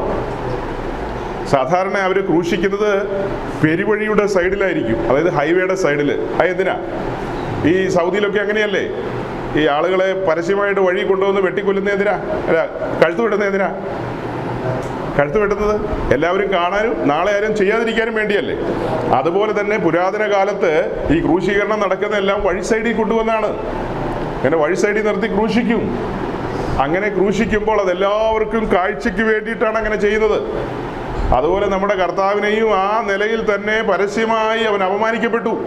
വിവസ്ത്രനായ ക്രൂശിൽ കിടക്കുകയല്ലേ? അങ്ങനെ കിടക്കുന്ന ആ കിടപ്പ് നിന്ന് സഹിച്ചുകൊണ്ട് ഇനി ആ ക്രൂശിങ്കിലേക്ക് നോക്കുമ്പോൾ ഒന്ന് ഓടിച്ചു പറഞ്ഞേക്കാം. ആ ക്രൂശിക്കിലേക്ക് നോക്കുമ്പോൾ തൻ്റെ പ്രിയ ശിഷ്യന്മാർ അവിടെ ഉണ്ടോ? തൻ്റെ കയ്യിൽ നിന്ന് അപ്പം വാങ്ങി തിന്നവരാരെങ്കിലും അവിടെ ഉണ്ടോ? അത്ഭുതങ്ങളും അടയാളങ്ങളും കണ്ടവരും കേട്ടവരും ആരെങ്കിലും അവിടെ ഉണ്ടോ? ഇതാണ് യഥാർത്ഥ ക്രൂശിൻ്റെ അവസ്ഥ. ക്രൂശ് ഒറ്റപ്പെടലിൻ്റെ ഇടമാണ്, ത്യജിക്കപ്പെടലിൻ്റെ ഇടമാണ്, തിരസ്കരണത്തിൻ്റെ ഇടമാണ്, നിന്ദകളും പരിഹാസങ്ങളും ഏൽക്കുന്ന ഇടമാണ്. നിങ്ങൾ അവൻ്റെ അടുക്കൽ വരിക എന്ന് പറഞ്ഞാൽ എളുപ്പമല്ല. ഇതെല്ലാം ഉണ്ട് ക്രിസ്തീയ ജീവിതത്തിൽ. ക്രൂശിൻ്റെ അനുഭവം എന്ന് പറയുമ്പോൾ ത്യജിക്കപ്പെടലിൻ്റെ അനുഭവങ്ങൾ, ഒറ്റപ്പെടലിൻ്റെ അനുഭവങ്ങൾ, പരിഹാസങ്ങൾ, നിന്ദകൾ, അങ്ങനെ അങ്ങനെ അങ്ങനെ അങ്ങനെ പലതും പറയാനുണ്ട്. അല്ലാതെ ക്രിസ്തീയ ജീവിതം പട്ടുമെത്തയിലൂടെ നടക്കുന്നതല്ല. ആണോ? അങ്ങനെ ആളുകൾ പഠിപ്പിക്കുന്നുണ്ട്, പോരെ പോരെ കടന്നു പോവാൻ, ഞങ്ങൾ ശരിയാക്കി തരാമെന്ന് പറഞ്ഞ്. പക്ഷേ പ്രായോഗിക ജീവിതത്തിൽ നടക്കുമ്പോൾ കല്ലും മുള്ളുമൊക്കെ കാലേ കൊള്ളുമ്പോൾ അവർ പതറിപ്പോവും, വിശ്വാസം വിട്ട് വേറെ വഴിക്ക് പോകും. അതേസമയം നമ്മളെന്താ പഠിപ്പിക്കുന്നത്? ഈ വഴിയിൽ ഇതുണ്ട്, ആ വഴിയിലൂടെയാണ് നമ്മുടെ കർത്താവും തൻ്റെ അപ്പോസ്തലന്മാരും നടന്നത്. അത് പറഞ്ഞു കൊണ്ടുവന്നാൽ കുഴപ്പമുണ്ടോ? വ്യാജം പറഞ്ഞിട്ട് ആളുകളെ മയക്കി കൊണ്ടുവരേണ്ട ആവശ്യമുണ്ടോ? ഈ വഴിയിൽ ഇതുണ്ട്. ഇപ്പം ഇത് എന്ത് വായിച്ചപ്പോഴും ഇവിടെ വന്നതെന്ന് മനസ്സിലായോ? അതായത് നിങ്ങൾ എൻ്റെ അടുക്കൽ വരിക, തിരുവെഴുത്തുകളിൽ നിത്യജീവനുണ്ട്, ഇങ്ങനെയുള്ള കാര്യങ്ങളൊക്കെ പറഞ്ഞു. യോഹന്നാൻ 5:39 വായിച്ചു. അവിടെ നിന്ന് ഒരു ചാട്ടം ചാടി പത്രോസി വന്നു. നേരെ പുറകോട്ട് പോയിട്ട് 2 തിമോത്തിയോസ് 3:15-16 അല്ലേ, 15 14-15 നമ്മൾ ഒന്നുകൂടെ തിരിച്ചു വന്നാൽ, നീയോ ഇന്നവരോട് പഠിച്ചു എന്ന് ഓർക്കുകയും ക്രിസ്തുയേശുവിങ്കലുള്ള വിശ്വാസത്താൽ നിന്നെ രക്ഷയ്ക്ക് ജ്ഞാനിയാക്കുവാൻ മതിയായ തിരുവെഴുത്തുകളെ ബാല്യം മുതൽ അറിയുകയും ചെയ്തതുകൊണ്ട് നീ പഠിച്ചും നിശ്ചയം പ്രാപിച്ചു ഇരിക്കുന്നതിൽ നിലനിൽക്കുക. തിമോത്തിയോസ് പഠിക്കുന്നവൻ മാത്രമല്ല, നിശ്ചയമുള്ളവനുമാണ്. ഈ വാക്കുകൾ പുറത്തെടുത്ത് ഞാൻ പറയാ. തിമോത്തിയോസ് പഠിച്ച കാര്യങ്ങളിൽ എന്തുണ്ട്? നിശ്ചയമുണ്ട്. ഒരു യൗവനക്കാരനല്ലേ? നമ്മുടെ നാട്ടിൽ യൗവനക്കാർ ഒത്തിരി ഇല്ലേ? ഇപ്പം എനിക്കും ഉണ്ടൊരു മകൻ, യൗവനക്കാരനാ. പല കാര്യങ്ങളും ചോദിച്ചാൽ ഉത്തരവുണ്ടോ എന്ന് എനിക്ക് തന്നെ അറിയില്ല. നമ്മൾ നിരന്തരം പ്രസംഗിക്കുന്നതൊക്കെ കേൾക്കുന്നുണ്ട്, ടെസ്റ്റ് ചെയ്തിട്ടില്ലെന്ന് മാത്രം. ഞാൻ നാട്ടുകാരെ ടെസ്റ്റ് ചെയ്തോളൂ. എടാ ഉപദേശിയുടെ മോനെ, ഇങ്ങനെയാണോ അങ്ങനെയാണോ എന്ന് നാളെ എന്ത് ചെയ്തോളൂ, ചോദിച്ചോളൂ. അന്നേരം മറുപടി കൊടുത്താൽ മതി. എൻ്റെ അടുത്ത് മറുപടി പറഞ്ഞില്ലെങ്കിലും കുഴപ്പമില്ല. ലോകം ചോദിക്കും, അവരോട് സമൂഹം ചോദിക്കും, ഇത്രയും കാലം കേട്ടതും കണ്ടതും എന്താണെന്ന്. നിശ്ചയമുള്ളവനാണെങ്കിൽ എന്ത് പറയും? കാര്യങ്ങളെ മണിമണി പോലെ പറയും. നിശ്ചയമില്ലാത്തവനാണെങ്കിൽ ബബ്ബ വയ്ക്കും. തിമോത്തിയോസ് നിശ്ചയമുള്ളവനാണ്. അപ്പോൾ അമ്മയിലൂടെയും വല്യമ്മയിലൂടെയും മശിഹായിലേക്കുള്ള വാതിൽ ചെറുതായിട്ട് തുറന്നു കൊടുത്തു അല്ലേ? മശിഹായെ കുറിച്ചുള്ള ചെറിയ ബോധ്യങ്ങൾ അവന് ലഭിച്ചിട്ടുണ്ട്. അതിനെ കത്തിക്കുകയാണ് പൗലോസ് വന്ന് ചെയ്തത്. പൗലോസ് പുതിയ നിയമ വെളിപ്പാടിൽ ഈ പഴയ നിയമത്തെ കത്തിച്ചങ്ങ് കൊടുത്തു. നമ്മുടെ പിതാക്കന്മാർ കാത്തിരുന്ന മശിഹ നസ്രായന യേശു ക്രിസ്തുവാണെന്നുള്ളത് തെളിയിച്ചങ്ങ് കൊടുത്തു. അതകത്ത് മജ്ജയിലും മാംസത്തിലും കയറി പിടിച്ചു. തിമോത്തിയോസിന്റെ സമർപ്പിതനായ തിമോത്തിയോസ് പൗലോസിന്റെ കൂടെ സഞ്ചരിക്കുകയല്ലേ. പിന്നെ 2ാം മിഷൻ യാത്രയിൽ പൗലോസിന്റെ സന്തത സഹചാരിയായി ഒരു സൈഡിൽ തിമോത്തിയോസും മറു സൈഡിൽ സിലനോസും ഉണ്ട്. കൂടെ ഒരാളും കൂടെ ഉണ്ട്. അതാരാ? ലൂക്കോസ് കർട്ടന് പറയില്ല, അതുകൊണ്ട് ആളുകൾക്ക് അറിയില്ല. നമ്മൾ ചോദിക്കും ആളുകളോട്, എല്ലാവരും ഉത്തരം പറയും തിമോത്തിയോസും സിലനോസും ഉണ്ടെന്ന്. പക്ഷെ ഒരു നിശബ്ദ പോരാളി കൂടെയുണ്ട്, ഒരു നിശബ്ദ പോരാളി. അതാണ് ലൂക്കോസ്. ലൂക്കോസ് സന്തത സഹചാരിയാണ്. അതാണ് ഞാൻ തുടക്കത്തിൽ പറഞ്ഞത്. ലൂക്കോസ് ബഹുമാനം വാങ്ങാൻ നടക്കുന്നില്ല. ലൂക്കോസിന് ഒരു ബഹുമാനവും വേണ്ട, റൈറ്റ് റവറന്റും അല്ല, ഒന്നുമല്ല. ക്രിസ്തുവിന്റെ ദാസനാണ്. ഇതിനെല്ലാം സാക്ഷിയാണ്. ദേമാസ് വിട്ടുപോകുന്നത് ലൂക്കോസ് കണ്ടിട്ടുണ്ട്. പൗലോസ് എന്താ പറഞ്ഞത്? ദേമാസ് ലോകത്തെ സ്നേഹിച്ചെന്നെ വിട്ടുപോയി എന്നല്ലേ പറയുന്നത്. അപ്പോഴും കൂടെയുള്ളത് ലൂക്കോസാണ്, നിശബ്ദ പോരാളി. തനിക്ക് പ്രസിഡന്റും ആകണ്ട, വൈസ് പ്രസിഡന്റും ആകണ്ട, സെൻട്രൽ പാസ്റ്ററും ആകണ്ട, ഒന്നും ആകണ്ട. ഒരാഗ്രഹവും ഇല്ലാത്ത മനുഷ്യൻ, എപ്പോഴും സേവിക്കുക എന്ന മനോഭാവം മാത്രമുള്ളവൻ ലൂക്കോസ്. ഇതെല്ലാം ഇങ്ങനെ പറഞ്ഞു വരുമ്പോൾ കയറി വരുന്നതാ. അപ്പൊ ഈ 2 തിമോത്തിയോസിലൂടെ എന്താ കണ്ടത്? അത്രയും പറഞ്ഞിട്ട് നമ്മൾ താഴെയുള്ള വാക്യം വായിക്കുകയാണ്. എല്ലാ തിരുവെഴുത്തും ദൈവവിശ്വാസീയമാകിയാൽ ദൈവത്തിന്റെ മനുഷ്യൻ സകല പ്രവൃത്തിക്കും വക പ്രാപിച്ച് തികഞ്ഞവനാകേണ്ടതിന്. അപ്പോ റോമലേഖനം 15:4 നിന്നാണ് തുടങ്ങി വെച്ചത്. മുന്നെഴുതിയിരിക്കുന്ന ഒക്കെയും നമ്മുടെ ഉപദേശത്തിനായിട്ടാണെന്ന്. മുന്നെഴുതിയിരിക്കുക എന്ന് പറയുമ്പോൾ അത്യാവശ്യം പഠിക്കുന്നവർക്ക് മനസ്സിലാകുമെങ്കിലും അതിനെക്കുറിച്ച് ധാരണയില്ലാത്ത ആരെങ്കിലും ഉണ്ടെങ്കിൽ അവർക്കും മനസ്സിലാകാൻ വേണ്ടിയിട്ടാണ് നമ്മൾ വിശദീകരിക്കുന്നത്.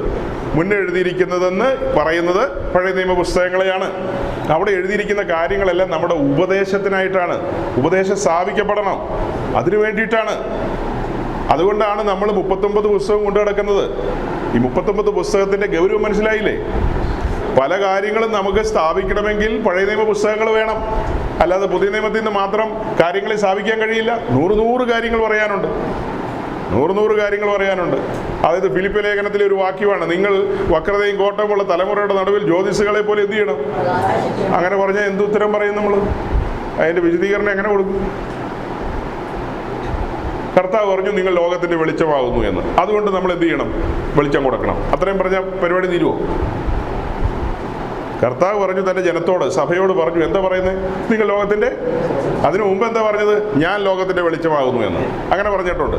പിന്നെ ഇപ്പൊ എന്താ പറയുന്നത്? ഇപ്പൊ നിങ്ങളാ ലോകത്തിന്റെ വെളിച്ചെന്ന്. അപ്പൊ പൗലോസ് അവിടെ ഫിലിപ്പിനോട് പറയാണ്, എന്താ പറയുന്നത്? നിങ്ങൾ ഈ വക്രതയുള്ള തലമുറയുടെ നടുവിൽ എന്ത് ചെയ്യണം? പ്രകാശിക്കണം, ജ്യോതിസുകളെ പോലെ പ്രകാശിക്കണം എന്ന വാക്യം വിശദീകരിക്കണ്ടേ? ഒറ്റ വാക്യം നമ്മൾ പറയാം, ഇങ്ങനെ അപ്പോസ്തലൻ പറഞ്ഞിട്ടുണ്ട് പ്രകാശിച്ചേക്കാൻ. ശരി, എന്നാ പ്രകാശിച്ചേക്കാം. അതെന്ത് പ്രകാശമാ? അതിനൊരു വിശദീകരണം വേണ്ടേ? അതിനെങ്ങനെ വിശദീകരണം കൊടുക്കും? അതുപോലെ എത്രയോ വാക്യങ്ങളാണ്. ഈ പുതിയ നിയമത്തിലെ വാക്യങ്ങളുടെ എല്ലാം വേര് കിടക്കുന്ന എവിടെയാ? പഴയ നിയമത്തിലാ. ഇത് രണ്ടും ചേർത്ത് വെച്ച് പഠിക്കണം. അപ്പൊ ഈ പഴയ നിയമം പുതിയ നിയമം ചേർത്ത് പഠിപ്പിക്കുന്നുണ്ടോ? ഫിലിപ്പ് ലേഖനത്തിൽ പറഞ്ഞ പോലെ നിങ്ങൾ ജ്യോതിസുകളെ പോലെ പ്രകാശിക്കണം. യേശുക്രിസ്തു പറഞ്ഞു ഞാൻ ലോകത്തിന്റെ വെളിച്ചമാണെന്ന് പറഞ്ഞു. യേശുക്രിസ്തു എന്ന വെളിച്ചത്തെ എങ്ങനെയാണ് വെളിച്ചമാക്കി തീർത്തത്? അതങ്ങ് ബത്ലഹേം മുതൽ ഗോൽഗോഥ വരെ അടിച്ചടിച്ചടിച്ചടിച്ച് അടിപ്പ് പണിയായി പണിതെടുത്തൊരു വിളക്കാണ്. സമാഗമന കൂടാരത്തിന്റെ വിശുദ്ധ സ്ഥലത്തിന് വിളക്കിരിപ്പുണ്ട്. ആ വിളക്ക് യേശുക്രിസ്തുവിനെ കാണിക്കുന്നു. ഈ അന്ധകാര ലോകത്തിന് ആത്മീയമായ പ്രകാശം കൊടുക്കുവാൻ മശിഹ വരുന്നു. അതാണ് വിളക്ക് പറയുന്നത്. ആ വിളക്ക് എങ്ങനെ ഉണ്ടാക്കിയതാ? 1 താലന്ത് തങ്കം അടിപ്പ് പണിയായി പണിതെടുത്ത വിളക്കാണത്. 1 താലന്ത് തങ്കം അടിപ്പ് പണിയായി പണിതെടുത്തതാണ് ആ വിളക്ക്. അതങ്ങ് ബത്ലഹേം മുതൽ ഗോൽഗോഥ വരെ അടിച്ചടിച്ചടിച്ചടിച്ചാണ് അതങ്ങനെ പണിതെടുത്തത്. അതിൽ വെൽഡിംഗ് ഇല്ല, നട്ടും ബോൾട്ടും ഇല്ല. അത് ആ ഒരു ഷേപ്പിലേക്ക് കൊണ്ടുവരുന്നെന്ന് ആലോചിച്ച് നോക്കി. 7 കവരകളാലല്ലേ വിളക്ക് നിൽക്കുന്നത്? വിളക്കിന്റെ പടമൊക്കെ നിങ്ങൾ കണ്ടിട്ടുണ്ടല്ലോ. 7 കവരകളാൽ. അതിനകത്ത് പുഷ്പവും പുഷ്പപുടവും മൊട്ടും എന്തെല്ലാം കാര്യങ്ങൾ എഴുതി വെച്ചിരിക്കുന്നതെന്ന് അറിയാവോ? പുറപ്പാട് ദിവസം 25-ാം അധ്യായത്തിലുണ്ടത്. അതിൽ പുഷ്പമുണ്ട്, പുഷ്പപുടമുണ്ട്, മൊട്ടുണ്ട്, പലതുമുണ്ട്. അതെല്ലാം പുതിയ നിയമത്തിൽ വരും കാര്യങ്ങൾ. അപ്പൊ ഓക്കെ, അങ്ങനെ അടിപ്പ് പണിയാൽ അടിച്ചെടുത്തിരിക്കുന്ന വിളക്ക്, ആ വിളക്കിലേക്ക് എന്തൊഴിക്കണം? അത് കത്താൻ എന്താ ചെയ്യേണ്ടത്? സഹോദരിമാരെ, ഞാൻ ഇവരോടൊന്ന് ചോദിച്ചോട്ടെ. എണ്ണയൊക്കെ ഇവരല്ലേ കൈകാര്യം ചെയ്ത്? നിങ്ങൾ എന്നെ എണ്ണയെ നിങ്ങളെല്ലാം തലയിൽ തേക്കുന്നുണ്ടായിരിക്കും. എണ്ണ ചുമ്മാ കോരി ഒഴിക്കുന്ന ഇവരാ. അതിനകത്തേക്ക് എന്തൊഴിക്കണം? ഇടിച്ചെടുത്ത തെളിവുള്ള ഒലിവെണ്ണ ഒഴിക്കണം. എവിടെ ചോദിച്ചാലും എല്ലാവരും ഒലിവെണ്ണ ഒഴിക്കണമെന്നേ പറയൂ. അത് സാധാരണ മട്ടിൽ എങ്ങനെ പറയും? ഓ, ഒലിവെണ്ണ ഒഴിച്ചേക്കാൻ പറയും. അങ്ങനെയല്ലേ എഴുതിയിരിക്കുന്നത്? പക്ഷെ അങ്ങനെയല്ലല്ലോ. ഇടിച്ചെടുത്ത തെളിവുള്ള ഒലിവെണ്ണ ഒഴിക്കണം. അതായത് അങ്ങനെ ഇടിച്ചെടുക്കുന്നത് അത് സാധാരണ മില്ലിൽ കൊടുത്തോ അങ്ങനെ ആട്ടിക്കൊണ്ടുവരുന്നതല്ല. ഓരോ ഒലിവുകായും അതിന് പ്രത്യേകമായ സംവിധാനം ഉണ്ട് അവർക്ക്. അതിൽ വെച്ച് ഇത് പ്രസ് ചെയ്യുക എന്ന് പറയും. ഇടിക്കുക എന്നുള്ളതുകൊണ്ട് ഉദ്ദേശിക്കുന്നത് എന്താ? പ്രസ്സിങ് ആണ്. പ്രസ്സിങ്ങിൽ അതിൽ എണ്ണ എന്ത് ചെയ്യും? ഇപ്പം നമ്മുടെ നാട്ടിൽ ഈ പറങ്ങിയേണ്ടി ഉണ്ടല്ലോ, കശുവണ്ടി എന്ന് പറയും അല്ലേ? അങ്ങനെയല്ലേ എവിടെ എങ്ങനെയാ പറയുന്നത്? ആ സാധനം. അതിനൊരു കറയുണ്ട്. പക്ഷെ അതിനകത്ത് കായുണ്ട്, അതിനകത്ത് പരിപ്പുണ്ട്, എന്നാലും അതിൻ്റെ പുറന്തോട്ടിന് എന്തുണ്ട്? ഒരു കറയുണ്ട്. അപ്പം ഞാൻ ചെറുപ്പത്തിൽ പറമ്പിലൊക്കെ പോയി പറിച്ചുകൊണ്ട് വന്നിട്ട് നമ്മൾ എന്ത് ചെയ്യും?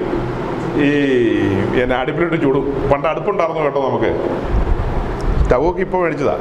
പണ്ട് അടുപ്പൊക്കെ ഉണ്ടായിരുന്നു. അതുകൊണ്ട് അടുപ്പിലിട്ട് എന്ത് ചെയ്യും? നമ്മൾ തന്നെ ചുട്ടിട്ട് ഈ ഇരുമ്പ് കൊണ്ടൊക്കെ എന്ത് ചെയ്യും? അടിച്ച് പൊടിക്കും. അന്നേരം അതിൻ്റെ ഈ കറ പുറത്ത് വരുന്ന കണ്ടിട്ടുണ്ട്. ആ കറ പുറത്തേക്ക് വരുമ്പോൾ അത് ഈ പരിപ്പേ പറ്റുമ്പോൾ അതിനെ ടേസ്റ്റ് പോവില്ലേ? നിങ്ങളൊന്നും കഴിച്ചിട്ടില്ല അല്ലേ? ആ കറ അതിൽ പറ്റാതെ. അതേ സമയത്ത് കൊല്ലത്തും കുണ്ടറയൊക്കെ പോയി കഴിഞ്ഞാൽ അവിടെ ഇല്ലുന്ന സ്ത്രീകളുണ്ട് അല്ലേ? എത്ര മനോഹരമായിട്ട് അവരത് തല്ലിയെടുക്കുന്നതെന്ന് അറിയാമോ? ഒരു കറയും വരില്ല. അത് അവർ നിത്യാഭ്യാസികളായതുകൊണ്ട് അത് ഭംഗിയായിട്ട് എടുക്കും. പറഞ്ഞു വരുന്നതിൻ്റെ സാരം അണ്ടിക്കച്ചവടം പറയാനല്ല, നമുക്ക് ഈ കറ പുറത്തേക്ക് വരാതെ അതിലെ തെളിവുള്ള എണ്ണ മാത്രം പുറത്തെടുക്കുന്ന കാര്യം ധരിപ്പിക്കാനാണ് പറഞ്ഞത്. എങ്ങനെയാണ് പറഞ്ഞത്? ഇതിങ്ങനെ പ്രസ് ചെയ്യുമ്പോൾ 4 സൈഡിൽ നിന്ന് എന്ത് ചെയ്യും? 4 സൈഡിൽ നിന്ന് ഞെക്കുക എന്ന് പറയും മലയാളത്തിൽ. ഇംഗ്ലീഷ് പറഞ്ഞുകൊണ്ട് പിടിയിടിക്കാണല്ലോ അല്ലേ? ഞെക്കണം. അപ്പോൾ 4 സൈഡിൽ നിന്ന് ഞെക്കുമ്പോൾ ഇറ്റിറ്റായിട്ട് ഒത്തിരി ഒന്നും കിട്ടില്ല. ഒരു ഒലിവ് കായിൽ നിന്ന് മാത്രം കിട്ടും, കുറേശ്ശെ എണ്ണ കിട്ടിക്കൊണ്ടിരിക്കും. അപ്പോൾ അങ്ങനെ കിട്ടിയ എണ്ണ, അതായത് ഇടിച്ചെടുത്ത തെളിവുള്ള ഒലിവെണ്ണ ഈ വിളക്കിനകത്ത് എന്ത് ചെയ്യണം? ഒഴിക്കണം. എന്നാലും കത്തില്ലല്ലോ. കത്തണമെങ്കിൽ എന്ത് വേണം? തിരി വെക്കണം. തിരി ആ തിരിയൊക്കെ ഉണ്ടാക്കി കൊണ്ടുവരുന്ന കാര്യമൊക്കെ വിശദമായി പറയേണ്ടതാണ്. ആ തിരിയൊക്കെ ഉണ്ടാക്കുക. ഇപ്പം നമ്മൾ പറഞ്ഞല്ലോ, ഒലിവുകായിൽ 4 സൈഡിൽ നിന്ന് ഇടി വരുമ്പോൾ ആദ്യത്തെ ഇടിക്ക് നമ്മൾ വിളിക്കും മറ്റേ പ്രവാചകനെ, രണ്ടാമത്തെ ഇടിക്ക് മറ്റേ പ്രവാചകനെ വിളിക്കും, മൂന്നാമത്തെ ഇടിക്ക് മറ്റവനെ വിളിക്കും. ഇങ്ങനെ അവനെയൊക്കെ വിളിച്ച് ഇടി നിർത്തിക്കും നമ്മൾ. അപ്പോൾ അവർ 2 അന്യഭാഷയൊക്കെ പറഞ്ഞിട്ടുണ്ട്. യേശുവിൻ നാമത്തിൽ എല്ലാ ഇടിയും ഞാൻ റദ്ദ് ചെയ്തിരിക്കുന്നു, ഈ ബലത്തോടെ പൊക്കോളാൻ പറയും. നമ്മൾ ആ ബലത്തോടെ അത് വിശ്വസിച്ച് പോകും. ഈറ്റ എണ്ണയില്ല, രോമ ഉണങ്ങി വട്ട് കടിച്ചിരിക്കുകയല്ല. ഈ ഇടി മുഴുവനും എന്തിനാ ഇടിക്കുന്നത്? 4 സൈഡിൽ നിന്ന് അങ്ങോട്ടും ഇങ്ങോട്ടും തിരിച്ചും മറിച്ചുവിട്ട് ഇച്ചിരി എണ്ണ പുറത്തേക്ക് വരണം. ഈ ലോകത്തിന് വെളിച്ചം കൊടുക്കണം. നമ്മൾ ഈ ലോകത്തിന് പ്രകാശം പരത്താൻ വിളിക്കപ്പെട്ടവരാ നമ്മൾ. ഇസ്രായേലിനെ ദൈവം തിരഞ്ഞെടുത്തതാ, പക്ഷെ അവർ വെളിച്ചം കൊടുത്തില്ല. വെളിച്ചം കൊടുത്തില്ല. അവർക്ക് കൊടുക്കാവുന്ന അളവിലെങ്കിലും അവർക്ക് കൊടുക്കാമായിരുന്നു. പക്ഷെ അവര് അന്നേരം ബാലിന്റെ അശേരയുടെയും കൂടെ പോയി സർക്കസ് കളിച്ചോണ്ടിരുന്നു. യഹോവയുടെ ദാസനാണ് ആഹാബ്. ഒമ്രിയുടെ മകൻ ആഹാബ് ആരാ? സൈനികളുടെ ദൈവമായ യഹോവയുടെ ദാസൻ തന്നെയാ. പക്ഷെ അവന് ഇസബേലിനെ കണ്ടു കഴിഞ്ഞപ്പോൾ, ഇസബേലിന്റെ ചന്തം കണ്ടു കഴിഞ്ഞപ്പോൾ എന്നാ ഈ കൂടെ കൂടിയേക്കാന്ന് വെച്ചു. സോർ സീദോനിലെ രാജാവിന്റെ മകളായ ഇസബേലിന്റെ കൂടെ കൂടിയില്ലേ? കൂടാൻ പാടുണ്ടോ? എങ്ങനെ കൂടാൻ പറ്റും? പോയി കൂടി കഴിഞ്ഞപ്പോൾ അമ്മായിപ്പം പുള്ളിക്ക് സ്ത്രീധനം കൊടുത്തു. എന്നൊക്കെയാ കൊടുത്തത്? ബാലിനെയും കൊടുത്തു, ആശേരയും കൊടുത്തു. എങ്ങനെയാ? ബാലിനെ ആശേരയൊക്കെ പുള്ളി ഇസ്രായേലിലേക്ക് കൊണ്ടുവന്നു. വെളിച്ചം കൊടുക്കേണ്ടവനല്ലായിരുന്നോ? അവനെ പോലെ മുടിഞ്ഞവനില്ലെന്നല്ലേ നമ്മൾ വായിക്കുന്നത്? അവൻ്റെ അപ്പനും ഗുണമില്ലാത്തവനെന്നാണ് എഴുതിയിരിക്കുന്നത്. അങ്ങനെ തന്നെ എഴുതിയിരിക്കുന്നത്. അപ്പനും മോനും ഒക്കെ കണക്കാ. പക്ഷെ നോക്കണം, ഈ തലമുറയിൽ വലുവനായ ദൈവം നമ്മെ തൻ്റെ രാജ്യത്തിൽ കൊണ്ടുവന്നിരിക്കുകയാണ് വെളിച്ചം പകരാനായിട്ട്. അതിൻ്റെ ബോധ്യങ്ങൾക്ക് വേണ്ടിയാണ് ഞാൻ ഈ പഴയ നിയമകാരി ഇപ്പോൾ സൂചിപ്പിച്ചത്. എങ്ങനെയാണ് പറഞ്ഞത്? ആദ്യപടി പറഞ്ഞിട്ട് വേണമല്ലോ പിന്നത്തെ പടിയൊക്കെ. ആദ്യം വിളക്കുണ്ടാകണം. വിളക്ക് എങ്ങനെ ഉണ്ടാക്കുന്നെന്നാണ് പറഞ്ഞത്? ചുറ്റിക വീഴും. ചുറ്റികയല്ലേ ഉപയോഗിക്കുന്നത്? 1 താലന്ത് തങ്കം, അതിനകത്ത് ചുറ്റിക ആഞ്ഞാഞ്ഞു വീഴും. ചുമ്മാ ചുറ്റിക അടിച്ച ഈ തങ്കം പൊട്ടിപ്പോവും. അതായത് തനി തങ്കമല്ലേ അത്? ആ തനി തങ്കത്തിൽ ചുറ്റിക അടിച്ച് ചെതറിപ്പോവില്ലേ? പിന്നെ എന്ത് ചെയ്യണം? എങ്ങനെ ചൂടാക്കണം? ചെറു ചൂടാക്കണം. നിങ്ങൾ പറയുന്ന പോലത്തെ ചൂടൊന്നും ഉണ്ടാക്കാൻ പറ്റില്ല. ചെറു ചൂടിൽ കൂടുതൽ ചൂടാക്കി കഴിഞ്ഞ് ഇത് ഉരുകിപ്പോവും. അപ്പോൾ എന്ത് ചെയ്യും? എല്ലാം സൃഷ്ടാവിന് അറിയാം. ഓരോരോ സ്ഥലത്ത് എവിടെയൊക്കെ ചൂട് കൊടുക്കണം, എങ്ങനെ കൈകാര്യം ചെയ്യണമെന്ന് അറിയാം. നമ്മൾ ബുദ്ധി പറഞ്ഞു കൊടുക്കാതിരുന്നാൽ മതി. ഉപവാസ പ്രാർത്ഥനയൊക്കെ വെച്ചിട്ട് ഇങ്ങനെ അങ്ങനെ ചൂടാക്കുന്നത് ദൈവത്തിന് ബുദ്ധി പറഞ്ഞു കൊടുക്കേണ്ട ആവശ്യമില്ല. അതാത് സമയത്ത് ചൂടാക്കിക്കൊള്ളും. ചൂടാക്കേണ്ട സമയത്ത് ചൂടാക്കും. ചുറ്റിക വീഴേണ്ട സമയത്ത് കൃത്യമായി ചുറ്റിക വീഴിരിക്കും. ആദ്യമേന്ന് ചുറ്റിക വീഴുമ്പോഴാണ് നമ്മൾ ഈ പറഞ്ഞ പുള്ളികളെയൊക്കെ വിളിക്കാനും മുടിക്കോടും അല്ലെങ്കിൽ മുണ്ടുകോടും അല്ലെങ്കിൽ വേറെ ഏതെങ്കിലും കോട്ടിലേക്കൊക്കെ നമ്മൾ പോകുന്നത്. നമ്മൾ അന്വേഷിച്ച് തേടിപ്പോ ഒരു വിടുതലിന് വേണ്ടി. അതേസമയം നമ്മുടെ കയ്യിൽ ഈ പുസ്തകം ഇരിപ്പുണ്ട്. ഇതിനകത്ത് എബ്രായ ലേഖനം 11-ാം അധ്യായത്തിൽ എഴുതിയിരിക്കുക, ഒരു കൂട്ടം ആൾക്കാർ വിടുതൽ അന്വേഷിച്ചില്ലെന്ന്. അങ്ങനെയൊക്കെ വായിക്കുന്നില്ലേ അവിടെ? വിശ്വാസ വീരന്മാരെ കുറിച്ച് പറയുമ്പോൾ അവർ വിടുതൽ അന്വേഷിച്ചില്ല, അവർ ഭേദ്യമേറ്റു, അവർ നല്ലൊരു പുനരുദ്ധാരത്തിന് വേണ്ടി കാത്തുന്നൊക്കെയല്ലേ വായിക്കുന്നത്. അങ്ങനെയെങ്കിൽ ഈ തലമുറയിൽ വെളിച്ചം പകരാൻ വിളിക്കപ്പെട്ട നാം എന്തിനാന്നേ ഈ അഴലുന്നത്, അവരോടും ഇവരോടൊക്കെ പോയി പദം പറയുന്നത്? നമ്മുടെ മേൽ പരിശുദ്ധാത്മാവില്ലേ? പരിശുദ്ധാത്മാവിനെ എന്തെന്നാ വിളിക്കുന്നത്? ആശ്വാസപ്രദൻ എന്നല്ലേ വിളിക്കുന്നത്? അതൊരു നേരം പോക്കിന് എഴുതി വെച്ചിരിക്കുന്നതാണോ? നമ്മുടെ ദൈവം കള്ളത്തരം പറയുമോ? സത്യമല്ലേ അത്? സത്യമാണെങ്കിൽ ആ ആശ്വാസം നമ്മൾ പ്രാപിക്കാറുണ്ടോ? നമ്മുടെ ജീവിതത്തിൽ കാറും കോളും കാറ്റും ഒക്കെ അടിക്കുമ്പോൾ നമ്മൾ ആശ്വാസം പ്രാപിക്കാറുണ്ടോ? തിരുവെഴുത്തുകളാൽ ആശ്വാസം പ്രാപിക്കാറുണ്ടോ? ദൈവത്തിന്റെ പരിശുദ്ധാത്മാവ് നമ്മെ ആശ്വസിപ്പിക്കുന്നത് തിരുവെഴുത്തുകളാലാണ്. ആ സമയത്തെല്ലാം ബോധ്യപ്പെടുന്നത് എന്താ? അകത്ത് വചനം വേണം. വചനം ഉണ്ടെങ്കിൽ ബോധ്യപ്പെടുത്തും. പരിശുദ്ധാത്മാവ് വചനത്തിലൂടെയാണ് നമ്മെ ആശ്വസിപ്പിക്കുന്നത്. അല്ലാതെ ചുമ്മാ ഇങ്ങനെ തലോടി വിടുവല്ല. വചനത്താൽ നമ്മെ ആശ്വസിപ്പിക്കും. ഈ കേൾക്കുന്ന വചനം ഇത് വിത്താണ്. ഈ വിത്ത് നിങ്ങളുടെ അകത്ത് വീഴും. ഈ കിടക്കുന്ന വിത്ത് മുളയ്ക്കും. തക്ക സമയത്ത് അയവിറക്കാൻ പാകത്തിന് പരിശുദ്ധാത്മാവ് പുറത്തു കൊണ്ടുവരും. അലമാലകളും തിരമാലകളും അടിക്കുമ്പോൾ ഒരു ബോധ്യം വരികയാണ്. യെസ്, നിന്റെ ദാസൻ അന്ന് വന്ന് ഞങ്ങളോട് പറഞ്ഞു, ചുറ്റിക വീഴും, ചുറ്റിക വീഴും. ചുറ്റിക വീഴുന്നത് എന്തിനാ? നിന്നെ മനോഹരമായ ഒരു വിളക്കാക്കി മാറ്റണം, അല്ലേ? ഒരു വിളക്കാക്കി മാറ്റണ്ടേ? ആദ്യപടി. ഇത് പല ആംഗിളിൽ നിന്നാ കേട്ടോ പറയുന്നത്. ഒരു സൈഡിൽ നിന്ന് പറയുമ്പോൾ വിളക്കിന്റെ കാര്യം പറയും. ആദ്യം എന്താ പറഞ്ഞു? നമ്മുടെ കർത്താവ് വിളക്കാന്നല്ലേ പറഞ്ഞേ? നമ്മുടെ കർത്താവായ വിളക്ക് എങ്ങനെ ഉണ്ടായി വന്നതാ? In the name of Jesus എന്ന് പറഞ്ഞപ്പോഴത്തേക്ക് ഒരു വിളക്കുണ്ടായോ? പിന്നെ എങ്ങനെയാ? അതാ പറഞ്ഞ ബത്ലഹേം മുതൽ ഗോൽഗോഥ വരെ അടിച്ചടിച്ചടിച്ച് പണിതാണ്. എന്തടിയാണ് അടിച്ചത്! അങ്ങനെ അടിപ്പ് പണിയാൽ പണിതെടുത്തൊരു വിളക്കാണത്. ആ വിളക്കിലേക്ക് ഇടിച്ചെടുത്ത തെളിവുള്ള ഒലിവെണ്ണ. ഇടിച്ചെടുത്ത തെളിവുള്ള ഒലിവെണ്ണ എന്ന് പറഞ്ഞാൽ എന്തിനെ കാണിക്കുന്നു? പരിശുദ്ധാത്മാവിനെ കാണിക്കുന്നു. ഞാൻ ഈ അടുത്തിടയ്ക്ക് ഒരു പ്രസംഗം പ്രസംഗിച്ചു. കോട്ടയത്ത് വലിയൊരു മാമാങ്കം നടന്ന സമയത്ത് പ്രസംഗിച്ചതാണ്. നമ്മുടെ ജോളി പാസ് അത് കേട്ടിട്ടുണ്ട്. കോട്ടയത്ത് വലിയൊരു മാമാങ്കം നടന്നു. ഞാൻ പ്രസംഗിച്ചു. അവിടെയുള്ള വിളക്കെല്ലാം എണ്ണയൊഴിച്ച് തന്നെയാണ് കത്തിക്കുന്നത്. പക്ഷേ ഇടിച്ചെടുത്ത് തെളിവുള്ള ഒലിവെണ്ണ ആ വിളക്കിലൊന്നുമില്ല. 2 വിളക്ക് നിപ്പുണ്ട് ഇവിടെ. പിന്നെയും വന്നു 2 2 വിളക്കിൽ എന്താ ഒഴിച്ചിരിക്കുന്നത്? എണ്ണ ഒഴിച്ചിരിക്കുന്നത്. ഒരു വിളക്കിൽ എന്താ എണ്ണയാ ഒഴിക്കുന്നത്? ഒരു വിളക്കിൽ എന്തെണ്ണയാ? ചുമ്മാ എണ്ണ. പാമോയിലായിരിക്കും അല്ലേ? ആർക്കറിയാം എന്തെണ്ണയാന്ന്? ചാടും തുള്ളും ഒക്കെ ചെയ്യുന്ന ഒരു പെണ്ണ് വന്നിട്ട് ഭയങ്കരമായിട്ട് കിടന്ന് തുള്ളുന്നു കണ്ടോ അവിടെ കോട്ടയത്ത് കിടന്ന്? ഭയങ്കര തുള്ളിച്ചായിരുന്നു അവള്. ഭയങ്കര ലീഡറാന്നാ പറഞ്ഞത്. എന്ത് ലീഡർ? വാർഷിപ്പ് ലീഡറാണ്. വൈസന്മാരെല്ലാം അവിടെ ഇങ്ങനെ ഇരുന്ന് കണ്ടിരിക്കുക. അതേസമയം ഒരു 10-20 പെൺകൊച്ചുങ്ങൾ കോട്ടയം പരിസരത്തൊക്കെയുള്ള, അല്ലെങ്കിൽ എവിടെയൊക്കെ ഉള്ളതായിരിക്കും, പല ചർച്ചകളിൽ നിന്ന് സെലക്ട് ചെയ്തൊരു 10-20 പെൺകൊച്ചുങ്ങൾ വെള്ളയും വെള്ളയൊക്കെ കൊടുത്ത് അതുങ്ങളെയൊക്കെ ഓടിക്കണം. വെള്ളയും വെള്ളയൊക്കെ കൊടുത്ത് തലയിൽ തുണിയൊക്കെ ഇട്ട് ഭയഭക്തിയിൽ വന്ന് നിന്നിട്ട് എന്താ എനിക്ക് എന്താണെന്ന് പാട്ട് പാടിക്കൊണ്ടിരിക്കുക. അതേസമയം കുറച്ച് കഴിഞ്ഞിട്ട് മറ്റേ പുള്ളിക്കാരിയും വന്നു. ഒരു കൊടുങ്കാറ്റ് പോലെ സ്റ്റേജിലേക്ക് വന്നിട്ട് ഇളകി മറിഞ്ഞ് തിരിഞ്ഞു മറിഞ്ഞ് കടകം മറിഞ്ഞ് പിന്നെ ചാടി മറിഞ്ഞ്. അപ്പൊ ഈ ബാക്കി പെൺകൊച്ചുങ്ങളോ അവരെ കളിയാക്കുകയല്ലേ നിങ്ങൾ? ഈ പെൺകൊച്ചുങ്ങളോട് ഈ വെള്ളയും വെള്ളം ഇട്ടുകൊണ്ട് വരാൻ നിങ്ങളോട് ആര് പറഞ്ഞു? ആ കുഞ്ഞുങ്ങൾ എന്തിനാ വെള്ളയും വെള്ളം ഇട്ടുകൊണ്ട് വന്നത്? അവരുടെ തലയിൽ എന്തിനാ തുണിയിടുന്നത്? 2 മിനിറ്റ് കഴിഞ്ഞ് നിങ്ങൾ വേറൊരുത്തിയെ ഇതൊന്നും ഇല്ലാതെ കയറ്റിക്കൊണ്ട് വരാൻ പോവാ. 2 കൂട്ടരും ആരാധനയ്ക്കല്ലേ അവിടെ വന്നിരിക്കുന്നത്. നമ്മുടെ ഈ പറഞ്ഞ കുഞ്ഞുങ്ങൾ അവിടെ നിന്ന് അവർ ഭക്തിയിൽ പാട്ട് പാടുക. അവർ കൊയറിന്റെ ഭാഗമല്ലേ? ഞാൻ പറഞ്ഞത് ക്ലിക്കാകുന്നുണ്ടോ? ഒരേ സമയം 2 കാര്യമാണ് നടക്കുന്നത്. ഈ കുഞ്ഞുങ്ങൾ കാലങ്ങളായിട്ട് പെന്തക്കോസ്ത് സമൂഹത്തിൽ ജനിച്ച് വളർത്തപ്പെട്ടതാ. അതുകൊണ്ട് അതുങ്ങൾക്ക് ഒരു ബോധം ഉള്ളതുകൊണ്ട് ഇത്രയും ഒരു സദസ്സല്ലേ, ആ സദസ്സിൽ നമ്മൾ കുറച്ച് മാന്യമായിട്ട് പോയേക്കാമെന്നുള്ള നിലയിൽ അവർ നീറ്റ് ആൻഡ് ക്ലീൻ ആയിട്ട് വന്ന് നിൽക്കുക പാട്ട് പാടാനായിട്ട്.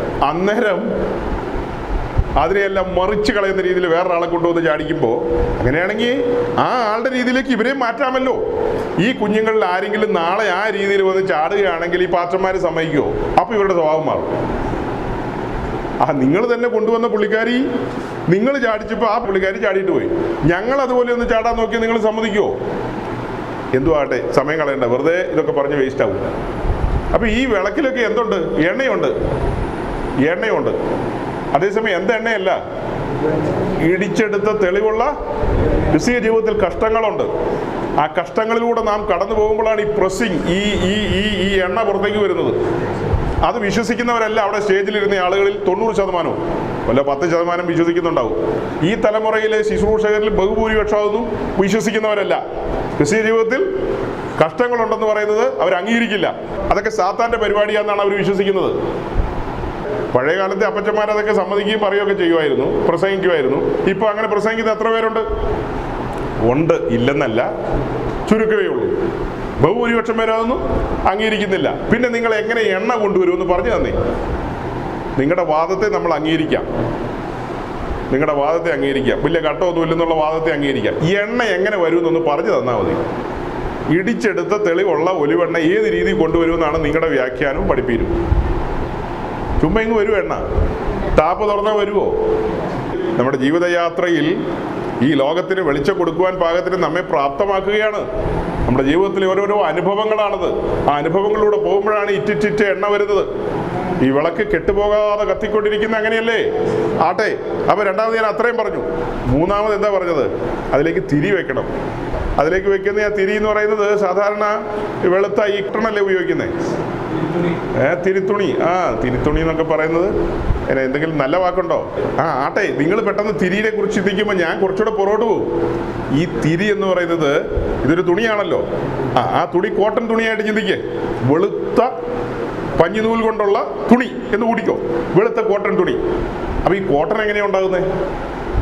കോട്ടൺ കേരളത്തിൽ ഇരിയാലക്കുട കോട്ടൺ എവിടെയല്ലേ? അതിന് തമിഴ്നാട്ടിലും കർണാടകയിലും ആന്ധ്രയിലും മറ്റ് സ്റ്റേറ്റുകളിലൊക്കെ വന്നു കഴിഞ്ഞാൽ പരുത്തിപ്പാടങ്ങൾ അല്ലേ ദേവദാസനെ? ബീദറുണ്ടോ പരുത്തിപ്പാടം? ഉണ്ടോ? അവരൊക്കെ അവിടെ ഒത്തിരി കണ്ടിട്ടുള്ള. അവ ഇങ്ങനെ പരുത്തിപ്പാടം കാണാം. ആ പരുത്തിപ്പാടം ഇത് കൊയ്തെടുക്കും. ഇത് പ്രത്യേക രീതിയിൽ എന്ത് ചെയ്യും? കൊയ്തെടുത്തിട്ട് മില്ലുകളിൽ കൊണ്ടുവരും. എന്നിട്ട് ചില പ്രോസസ്സുകളിലൂടെ ചില കാര്യങ്ങളിലൂടെ കടത്തി വിടുമ്പോൾ അതിൽ കല്ലും മണ്ണും കോലും കൊഴിയും ഒക്കെ എല്ലാം പോയി ഈ സാധനം പുറത്തേക്ക് വരും. പിന്നെ അതിൽ നിന്ന് ഈ പഞ്ഞി പുറത്തേക്ക് കൊണ്ടുവരണം. പഞ്ഞി പുറത്തേക്ക് കൊണ്ടുവരാൻ വേണ്ടി ഈ ഒരു റൂമിൻ്റെ അങ്ങേ സൈഡിൽ നിന്ന് അത് കൺവെയറിലൂടെയൊക്കെ ഇങ്ങനെ വിട്ടിട്ട് അങ്ങേ സൈഡിൽ വരുമ്പോഴത്തേക്ക് അതൊരു പുക പോലെയാണ് വരുന്നത്. ഈ പുക മുഴുവനും വന്ന് താഴെ വീണ് അടിഞ്ഞാണ് ഈ പഞ്ഞിയായിട്ട് ഈ കോട്ടണായിട്ട് ഇത് ഇങ്ങനെ വരുന്നത്. അപ്പോൾ നോക്കണം, ഈ പാടത്ത് നിന്നിങ്ങനെ ഈ വരണ്ട നിലത്ത് ഇളയ തൈ പോലെ ഈ പരുത്തി ഇങ്ങനെ വളരുക. രൂപഗുണമില്ല, കോമളത്വമൊന്നുമില്ലാതെ പരുത്തി നിൽക്കുക കറുത്ത മണ്ണിൽ. അതിനെയാണ് ഇങ്ങനെ വെട്ടിയെടുത്ത് കൊയ്തെടുത്ത് കൊണ്ടുവന്ന് ഈ പറയുന്ന മെഷീനിലൂടെയൊക്കെ കടത്തി ഭയങ്കര വേദന എടുക്കും. അന്നേരം വേദന എടുക്കില്ലേ? കടത്തി വിട്ടിട്ട് അതിൻ്റെ പുറന്തോടും അതും ഇതൊക്കെ കളഞ്ഞ് ഇങ്ങനെ കൊണ്ടുവരുമ്പോൾ നിങ്ങൾ ഈസി ആയിട്ടിരുന്ന് കേൾക്കല്ലേ? അയ്യോ, അങ്ങനെ ഇരുന്ന് കേൾക്കല്ലേ? ഇതങ്ങനെ ഈസി ആയിട്ട് കേൾക്കാവുന്ന കാര്യമല്ല. അങ്ങനെ ഇതെല്ലാം കളഞ്ഞ് ഇതിങ്ങനെ അവസാനം ഈ പഞ്ഞി അല്ല വെളുത്ത അപ്പൂപ്പൻ താടി പോലെ അവിടെ വന്ന് കിടക്കുന്ന കണ്ട് കോൾമേൽ കൊള്ളരുത്. അതിലേക്കുള്ളൊരു വഴിയുണ്ട്. അതിലേക്കൊരു വഴി, അതാണ് പരിവരുത്ത വഴി എന്ന് പറയുന്നത്. പാടത്തിങ്ങനെ നിൽക്കണ കാണുമ്പോൾ കൊള്ളാം, അവിടെ അങ്ങനെ നിന്നിട്ട് കാര്യം കേട്ടോ. അതതിൻ്റെ സമയമാകുമ്പോൾ കൊയ്തെടുത്ത് ലോറിയെ കയറ്റി കൊണ്ടുവരും. എന്നിട്ട് അതിലെ കല്ലും മണ്ണും ചെളിയും ഒക്കെ കളയും. എന്നിട്ട് അതിൻ്റെ പുറന്തോടോ മറ്റു കാര്യങ്ങളൊക്കെ ഉണ്ട്, അതൊക്കെ കളഞ്ഞ് അവസാനം അതിൻ്റെ ഫൈൻ ഏറ്റവും നല്ല കോട്ടൺ പലതരമില്ലേ? ഞാനൊക്കെ മേടിക്കുന്ന 100-200 രൂപയുടെയാണ്. അതേസമയം വലിയ പാസ്റ്റർമാരൊക്കെ മേടിക്കുന്നത് 2000, 3000, 5000-ന്റെ എന്നിട്ട് മോദി ജാക്കറ്റൊക്കെ ഇട്ടിട്ട് യേശുവിന്റെ നാമത്തിൽ എന്നൊക്കെ പറഞ്ഞ് വരുന്ന ഒരു വരവുണ്ട്. കണ്ടിട്ടില്ലേ? മോദി കോട്ടൊക്കെ ഇട്ട് വരുന്നത്. സത്യത്തിൽ അതൊക്കെ ഇട്ട് വരേണ്ടതായിരുന്നു. മോദി ജാക്കറ്റ് നേടിയിട്ടുണ്ടോ? അങ്ങേരിട്ടതാണ് ഞാൻ ആദ്യമായിട്ട് കണ്ടേക്കുന്നത്. നമ്മുടെ ബഹുമാനായ പ്രധാനമന്ത്രി ഇട്ടതിന് ശേഷം പിന്നെ പാസ്റ്റർമാരെല്ലാം ഇപ്പം അതിടുക. മോദി ഇനി നാളെ വേറെ വല്ല കോലത്തിലും വരുമെന്ന് എനിക്കറിയില്ല.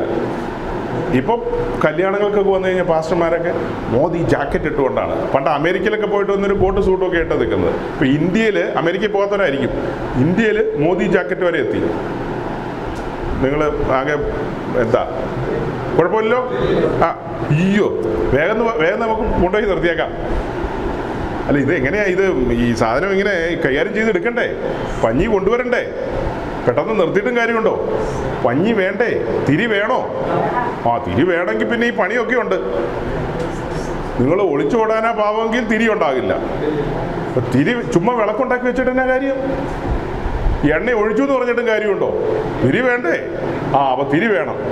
അപ്പോൾ അങ്ങനെ തിരി വേണമെങ്കിൽ ഈ പറഞ്ഞ പ്രോസസ്സുകളിലൂടെ കൊണ്ടുവന്ന് പഞ്ഞി ഉണ്ടാക്കുകയാണ്. പിന്നീട് അത് നൂൽക്കുന്ന അതിലേക്ക് കൊണ്ടുപോകും. നൂൽക്കുന്ന നമ്മുടെ മഹാത്മാഗാന്ധി ഇരുന്ന് കറങ്ങണ കണ്ടിട്ടില്ലേ? അതുപോലെ നൂൽക്കുന്ന ചർക്കകളിലേക്ക്, അല്ലെങ്കിൽ ഇത് ആധുനിക സംവിധാനം ഉണ്ടല്ലോ, അങ്ങനെ കൊണ്ടുപോയി അതിനെ നൂല് പോലെ ആക്കിയെടുക്കുന്നു. നൂല് പിന്നെ ഇങ്ങനെ ചുറ്റി വരുന്നു. അതിൽ നിന്നല്ലേ ഈ ടെക്സ്റ്റൈലിൽ തുണിയായിട്ട് മാറി വരുന്നത്. അതല്ലേ നമ്മുടെ കയ്യിൽ വരുന്നത്. നമ്മൾ തിരി തീർത്തു എന്ന് പറഞ്ഞത് ആ തുണിയല്ലേ തിരി തീർത്തത്. നമ്മൾ ചുമ്മാ ഇങ്ങനെ ഇട്ട് കാണിക്കുമ്പോൾ എന്ത് ഈസി ആയിട്ട് ഇങ്ങനെ ഇട്ട് കാണിച്ചത്? ഈ കാണിക്കുമ്പോൾ നിങ്ങൾ വല്ലതും ചിന്തിച്ചിട്ടാണോ ഇങ്ങനെ ഇട്ട് കാണിച്ചത്?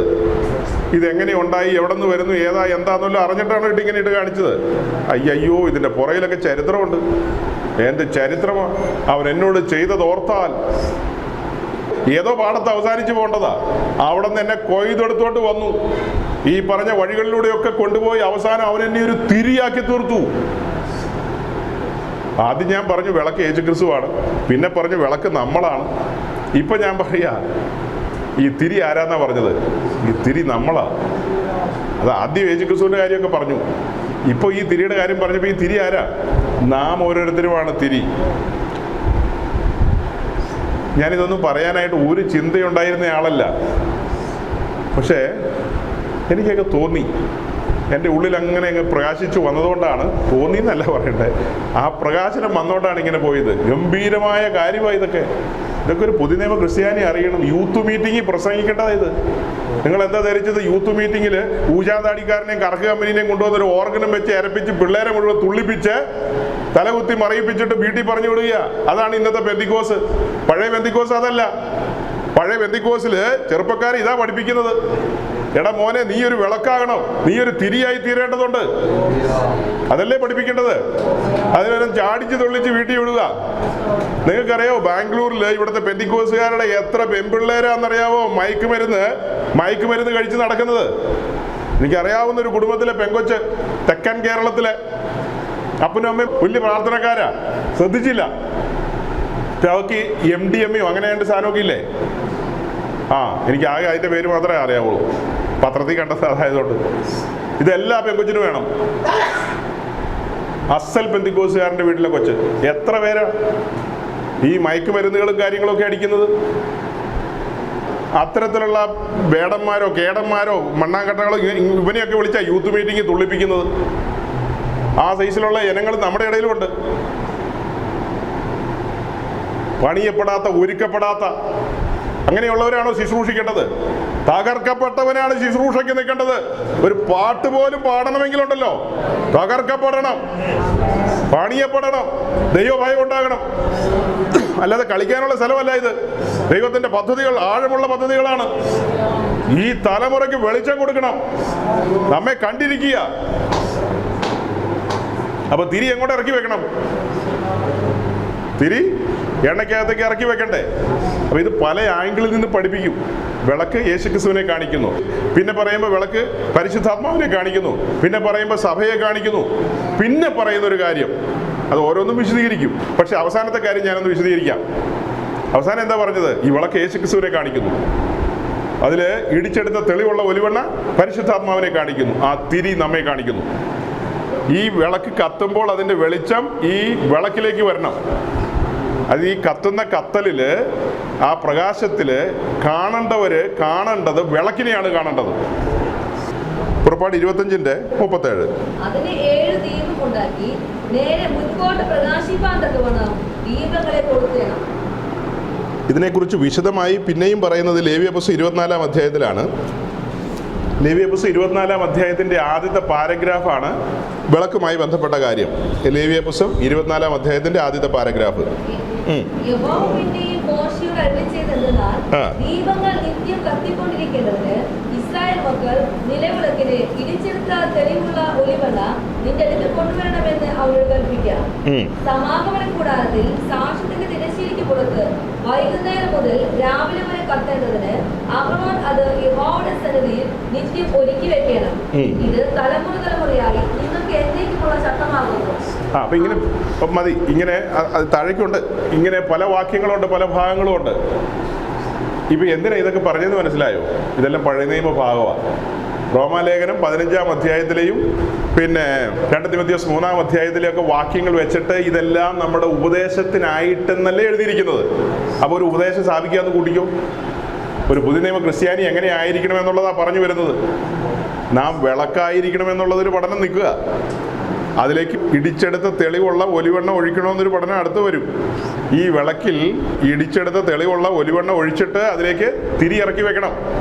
അത് കത്താൻ തുടങ്ങുമ്പോൾ ആ കത്തുന്ന പ്രകാശം വിളക്കിലേക്കാണ് വീഴുന്നത്.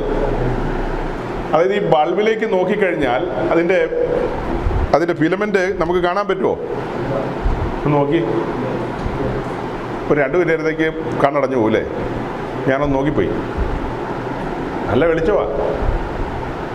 ബൾബിലേക്ക് നോക്കിയ ഫിലമെന്റ് നമുക്ക് കത്തുമ്പോൾ ഫിലമെന്റ് കാണാൻ പറ്റുമോ? ഇപ്പോൾ ഫിലമെന്റും ഇല്ല അല്ലേ? പണ്ടത്തെ രീതി അനുസരിച്ചാണ് പറഞ്ഞത്. അത് കത്തി നിൽക്കുമ്പോൾ നമ്മുടെ കണ്ണ് തന്നെ എന്ത് ചെയ്യും? അടഞ്ഞു പോകും. അപ്പോൾ അതുപോലെ തന്നെയാണ് ഇതിൻ്റെ അർത്ഥം.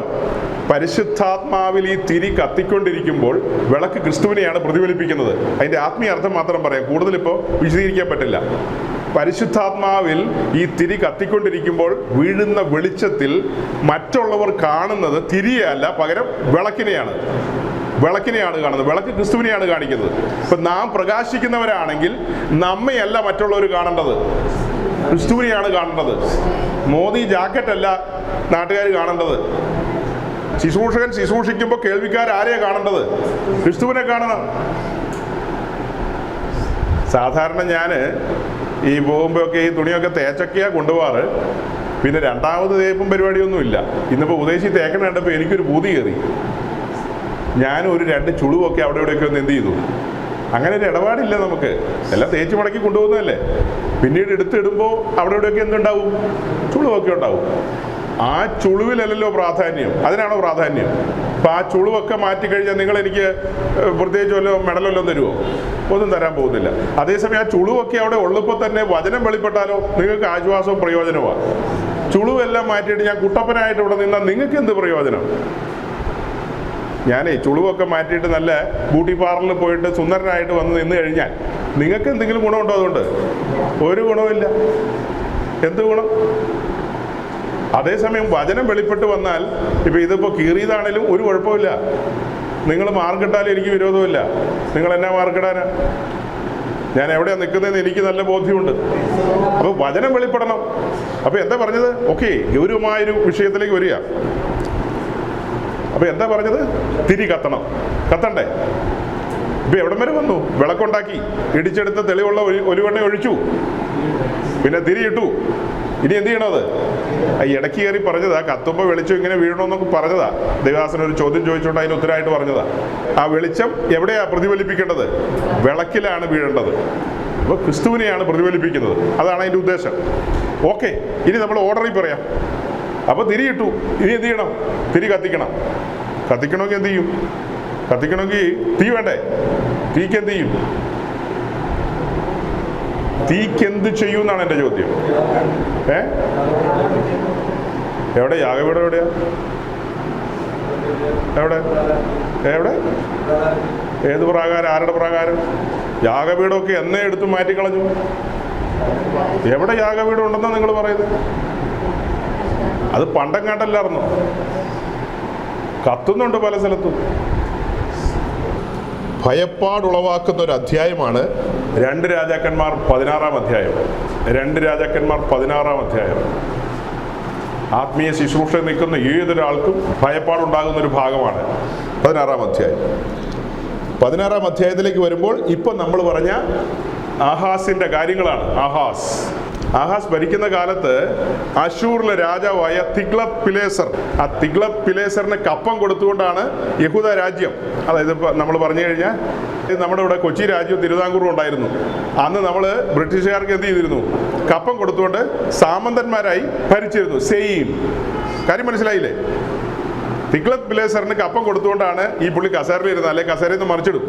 അങ്ങനെ ഇരിക്കുന്ന സമയത്ത് ഈ ചങ്ങാതി പറഞ്ഞൊരു വാക്കുണ്ട്, 7-ാം വാക്യം. 7-ാം വാക്യത്തിൽ എന്താ പറയുന്നത്?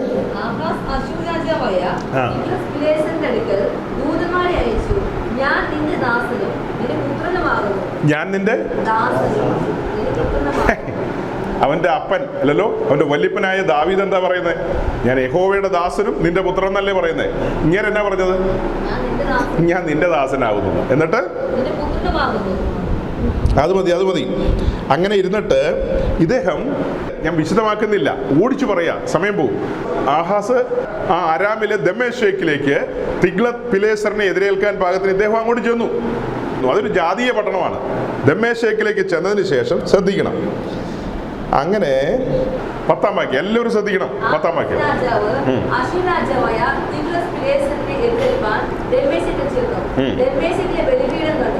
ആമോസ് രാജാവ് ബലിപീഠത്തിന്റെ ഒരു പ്രതിമയും അതിന്റെ എല്ലാ പണിയോടും കൂടെയുള്ള മാതൃകയും ഉരിയാപുരത്തിൽ ഒരു യാഗപീഠം പണിതു. ആമോസ് രാജാവ് ദമ്മേശക്കിൽ നിന്ന് അയച്ച പ്രകാരമൊക്കെയും ആമോസ് രാജാവ് ദമ്മേശക്കിൽ നിന്ന് വരുമ്പോഴേക്ക് ഊരിയാപുരത്തിൽ അത് പണിതിരുന്നു. അവിടെ നിൽക്കട്ടെ, ഇനി ഞാനൊന്ന് പറയാം, എന്നിട്ട് വായിക്കാം. 10-ാം വാക്യം ആദ്യം പറയാമല്ലോ. അതായത് നമ്മുടെ ആഹാസ് സൈന്യങ്ങളുടെ ദൈവമായ യഹോവയുടെ ദാസനാണ്, ദാവീദിൻ്റെ കൊച്ചുമോനാണ്. ശരിക്കും പറഞ്ഞാൽ അങ്ങനെയാണ്. പുള്ളി ഇപ്പോൾ ബോധമില്ലാതെ പറയാണ് തിഗ്ലത് പിലേസറിൻ്റെ ദാസനും മകനുമാണെന്നൊക്കെ. അങ്ങനെ പുള്ളി ഗുരുവായൂർക്ക് പോയി. ഗുരുവായൂർ ചെന്ന് അവിടെ ഒരു വലിയ വിഗ്രഹം കണ്ടു, അല്ലേ? അങ്ങനെയല്ലേ? അതല്ലോ, ഗുരുവായൂർ ചെന്നപ്പോൾ അവിടെ ഒരു വലിയ ബലിപീഠം കണ്ടു. ആ ബലിപീഠത്തിൻ്റെ അളവ്, അതിൻ്റെ ബ്ലൂ പ്രിൻ്റ് കിട്ടി. അതിൻ്റെ അളവ്, നീളവും വീതിയൊക്കെ മൂത്താശാരിയുടെ കയ്യിൽ അവിടെ നിന്ന് കിട്ടിക്കാണും. കിട്ടിയ കാര്യങ്ങൾ പുള്ളി അവിടെ നിന്ന് ഉടനെ എങ്ങോട്ട് അയച്ചു? യെരുശലേമിലേക്ക് അയച്ചു. അവിടെ ആരുണ്ട്? ആ സമയത്ത് മഹാപുരോഹിതന്റെ പേരെന്താ? ഊരിയ. ആ പുള്ളിയ ജനറൽ പ്രസിഡന്റ്. അന്നത്തെ ജനറൽ പ്രസിഡന്റ് ആരാ? ഊരിയ. ഊരിയായിക്ക് ഗുരുവായൂരിലെ അളവ് കൊടുത്തു വിട്ടു. അല്ലെങ്കിൽ എവിടുത്തെ അളവാ? മക്കയിലെയോ മദീനയിലെയോ അളവ് കൊടുത്തു വിട്ടു. അളവ് കൊടുത്തു വിട്ടപ്പോൾ ഊരിയാവ് വാ തുറന്ന് വർത്തമാനം പറയേണ്ടതാ. എടാ ഊരിയാവേ, താങ്കളുടെ വായിൽ നാവില്ലേ? ആഹാസിന് ബുദ്ധി പറഞ്ഞു കൊടുക്കേണ്ടവൻ താങ്കളല്ലേ? സൈന്യങ്ങളുടെ ദൈവമായ യഹോവയുടെ പുരോഹിതൻ നീയല്ലേ? വായി തുറന്ന് വർത്തമാനം പറഞ്ഞു കൊടുക്കണ്ടേ? ദുരന്തങ്ങൾ, ചരിത്രത്തിലെ ദുരന്തങ്ങൾ ആവർത്തിക്കപ്പെട്ടുകൊണ്ടിരിക്കുന്ന ഓർമ്മിപ്പിക്കുക ഞാൻ നിങ്ങളെ. ആദ്യം എന്താ പറഞ്ഞത്? യാഗപീഠത്തിൽ നിന്ന് തീ കൊണ്ടുവരണമെന്നോ? ശരിയാ, അതാ പറഞ്ഞത്, പ്രമാണമാണ് പറഞ്ഞത്. പക്ഷെ യാഗപീഠം എവിടെയെന്നാ എൻ്റെ ചോദ്യം. എവിടെയാ യാഗപീഠം? ഇപ്പൊ കാര്യങ്ങൾ വായിച്ചു വരുമ്പോൾ എന്താ മനസ്സിലാക്കുന്നത്? ദമ്മേശേക്കിലെ ജാതികളുടെ ബലിപീഠം കണ്ടപ്പോൾ പുള്ളിക്ക് തോന്നി നമുക്കൊരു പ്രൈസ് ആൻഡ് വർഷിപ്പ് വെച്ചേക്കാന്ന്. ദമ്മേശേക്കില് പ്രൈസ് ആൻഡ് വർഷിപ്പ് കണ്ടു. ഉടനെ പുള്ളിക്കാരൻ പറഞ്ഞു ഇത് നമുക്ക് ഇവിടെ ഇറക്കിയേക്കാന്ന്. അങ്ങനെ ചുറ്റോട് ചുറ്റും പലതരം പ്രൈസ് ആൻഡ് വർഷിപ്പ് ഉണ്ടെന്നേ. അത് ദൈവത്തിൻ്റെ വചനമാണോ മനുഷ്യൻ്റെ വചനമാണോ സാക്ഷാൽ ആകുന്നത് പോലെയാണോ എന്നൊന്നും ചോദന ചെയ്യുന്നില്ല ആരും. എല്ലാവരും പറയുന്ന ഒറ്റ വാക്കേ ഉള്ളൂ, വന്ന് ജില്ലയിൽ നിന്ദിക്കണ്ടല്ലോ എന്ന്. ചുമ്മാ പറഞ്ഞു കളയോ ആൾക്കാർ. നമ്മളെന്തിനാ ഇതിനെയൊക്കെ വന്ദിക്കുകയും നിന്ദിക്കുകയൊക്കെ ചെയ്യേണ്ടത്? നമ്മളിതിനെയൊക്കെ അംഗീകരിക്കുന്ന എന്തിനാ? പൗലോസ് നമ്മളോട് ചോദിക്കുന്ന ചോദ്യം ഇത്രേ ഉള്ളൂ, നിങ്ങളിതൊക്കെ പൊറുക്കുന്നത് ആശ്ചര്യം തന്നെയെന്ന്. നിങ്ങളിതൊക്കെ പോരാട്ട വീര്യം എവിടെ? ഊരിയാവ് പോരാട്ട വീര്യത്തോട് ആഹാസിനോട് പറയണ്ടേ? നടക്കില്ല, ഞാൻ ജീവിച്ചിരിക്കുന്ന കാലത്ത് നടക്കില്ലെന്ന്. ഗലാത്യ ലേഖനം 2:5 എന്താ എഴുതിയിരിക്കുന്നതെന്ന് അറിയാവോ? ഞങ്ങൾ അവർക്ക് ഒരു നാഴിക പോലും വഴങ്ങിക്കൊടുത്തില്ല. ഊരിയാവ് അതാ പറയേണ്ടത്, ഞങ്ങൾ ഒരു നാഴിക പോലും വഴങ്ങില്ല. ആഹാസേ, നീ ആരാണെങ്കിലും കൊള്ളാം, നീ ഏത് രാജാവാണെങ്കിലും കൊള്ളാം, നീ എൻ്റെ കഴുത്തെടുത്താലും കൊള്ളാം, ഞാൻ ഈ പ്രമാണം വിട്ട് ഈ ഉപദേശം വിട്ട് എന്ത് ചെയ്യില്ല. ഒരു തുള്ളലിനും ഒരു ഓട്ടം തുള്ളലിനും ഞാനില്ലെന്ന് പറയണമായിരുന്നു. എത്രയോ ഉപദേശിമാരാന്നറിയാവോ ഇങ്ങനെയുള്ള കാര്യങ്ങളൊക്കെ വരുമ്പോൾ കണ്ണടച്ചേക്കാന്ന് പറയും. എത്ര നേരം കണ്ണടച്ച് നിൽക്കാൻ പറ്റും? കണ്ണടച്ച് നിന്ന് തുള്ളി തുള്ളി തുള്ളി അവസാനം താഴെ പോവില്ലേ? കുറച്ച് തുള്ളി തുള്ളി വരുമ്പോൾ താഴേക്ക് പോവില്ലേ? സ്റ്റേജിൽ താഴെ പോകുന്നവരെയാണ് ഞാൻ പറഞ്ഞത്. പൂച്ച പാൽ കുടിക്കുമ്പോൾ എന്താ വിചാരിക്കുന്നത്? ആരും കാണുന്നില്ലെന്ന. ഇതെല്ലാം കാണുന്ന ഒരുവനുണ്ട്. ദമ്മേശേക്കിലെ ബലിപീഠം വെച്ചിട്ടാണ് തുള്ളുന്നത്. ഇവിടെ ഒരു ബലിപീഠമുണ്ട്. മഹാപുരോഹിതനായ ഊരിയാവിന് അളവ് കൊടുത്തില്ലേ? ഊരിയാവ് പഞ്ചപുച്ച വടക്കി നിന്ന് അതുപോലൊരു ബലിപീഠം ഉണ്ടാക്കിയില്ലേ? ആ ബലിപീഠം ഉണ്ടാക്കിയിട്ട് യെരൂശലേം ദേവാലയത്തിന് മുൻപിലിരുന്ന ബലിപീഠം എടുത്തു മാറ്റി വടക്ക് വശത്തേക്ക് ഇട്ടെന്നാ വായിക്കുന്നത്. എവിടെയത്? 14-ാം വാക്യം.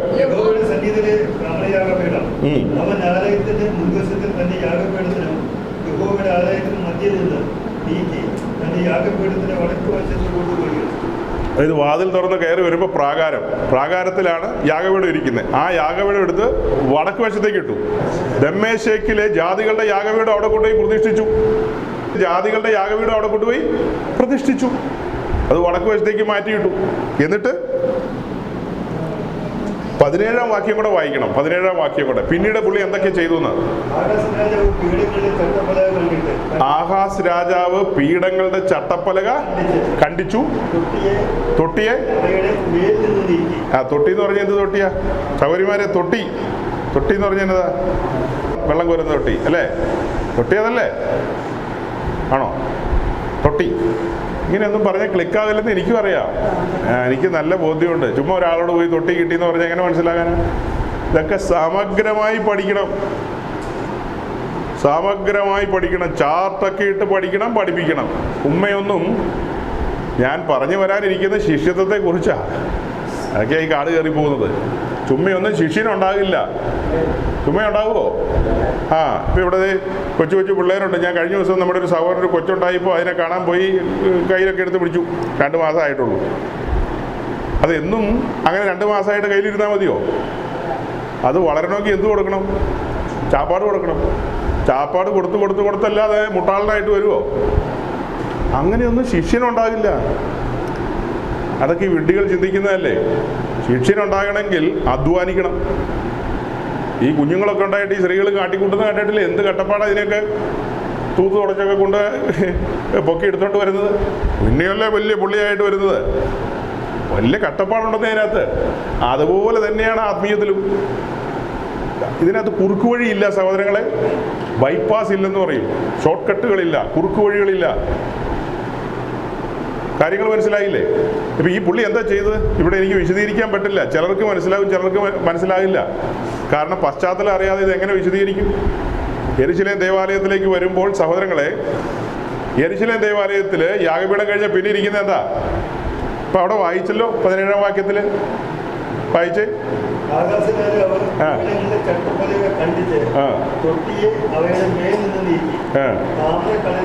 കണ്ടോ? അവിടെ പിന്നെ എന്താ ഇരിക്കുന്നത്? തൊട്ടിയല്ലെന്ന് താമ്ര കടല്. യാഗപീഠം കഴിഞ്ഞാൽ ഇരിക്കുന്നത് എന്താണ്? കടലാണ് ഇരിക്കുന്നത്. കടല്, മോൾട്ടൻ സീ എന്ന് പറയും, താമ്ര കടല്. അതേസമയം സമാഗമന കൂടാരത്തിൽ ഇരിക്കുന്നത് എന്താ? താമ്ര തൊട്ടി. അത് തൊട്ടിയാ. ഇതെന്താ ഇരിക്കുന്നത്? ഇത് എത്രയോ ബത്തു വെള്ളം കൊള്ളുന്നതാണ്. എത്രയോ ലിറ്റർ വെള്ളമാണ് ഇതിനകത്ത് കൊള്ളുന്നത്. അപ്പൊ താമ്രക്കടൽ വെച്ചിരിക്കുന്നത് എവിടെയാ? 12 കാളയുടെ മുതുകിലാണ് താമ്രക്കടൽ വെച്ചിരിക്കുന്നത്. 12 കാള. ആ 12 കാളയുടെ മുതുകിലാണ് താമ്ര തൊട്ടി വെച്ചിരിക്കുന്നത്.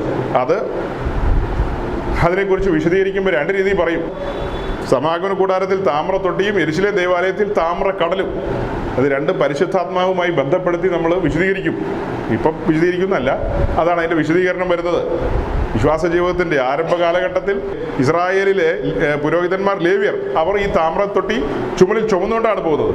അതേസമയം യെരുശലേം ദേവാലയത്തിന് മുൻപിലിരിക്കുന്ന താമ്രക്കടല് ആരും ചുമക്കുന്നൊന്നുമില്ല. അതെവിടെ ഇരിക്കുന്നത്? അത് ഈ കാളയുടെ മുതുകിലായിരിക്കുന്നത്.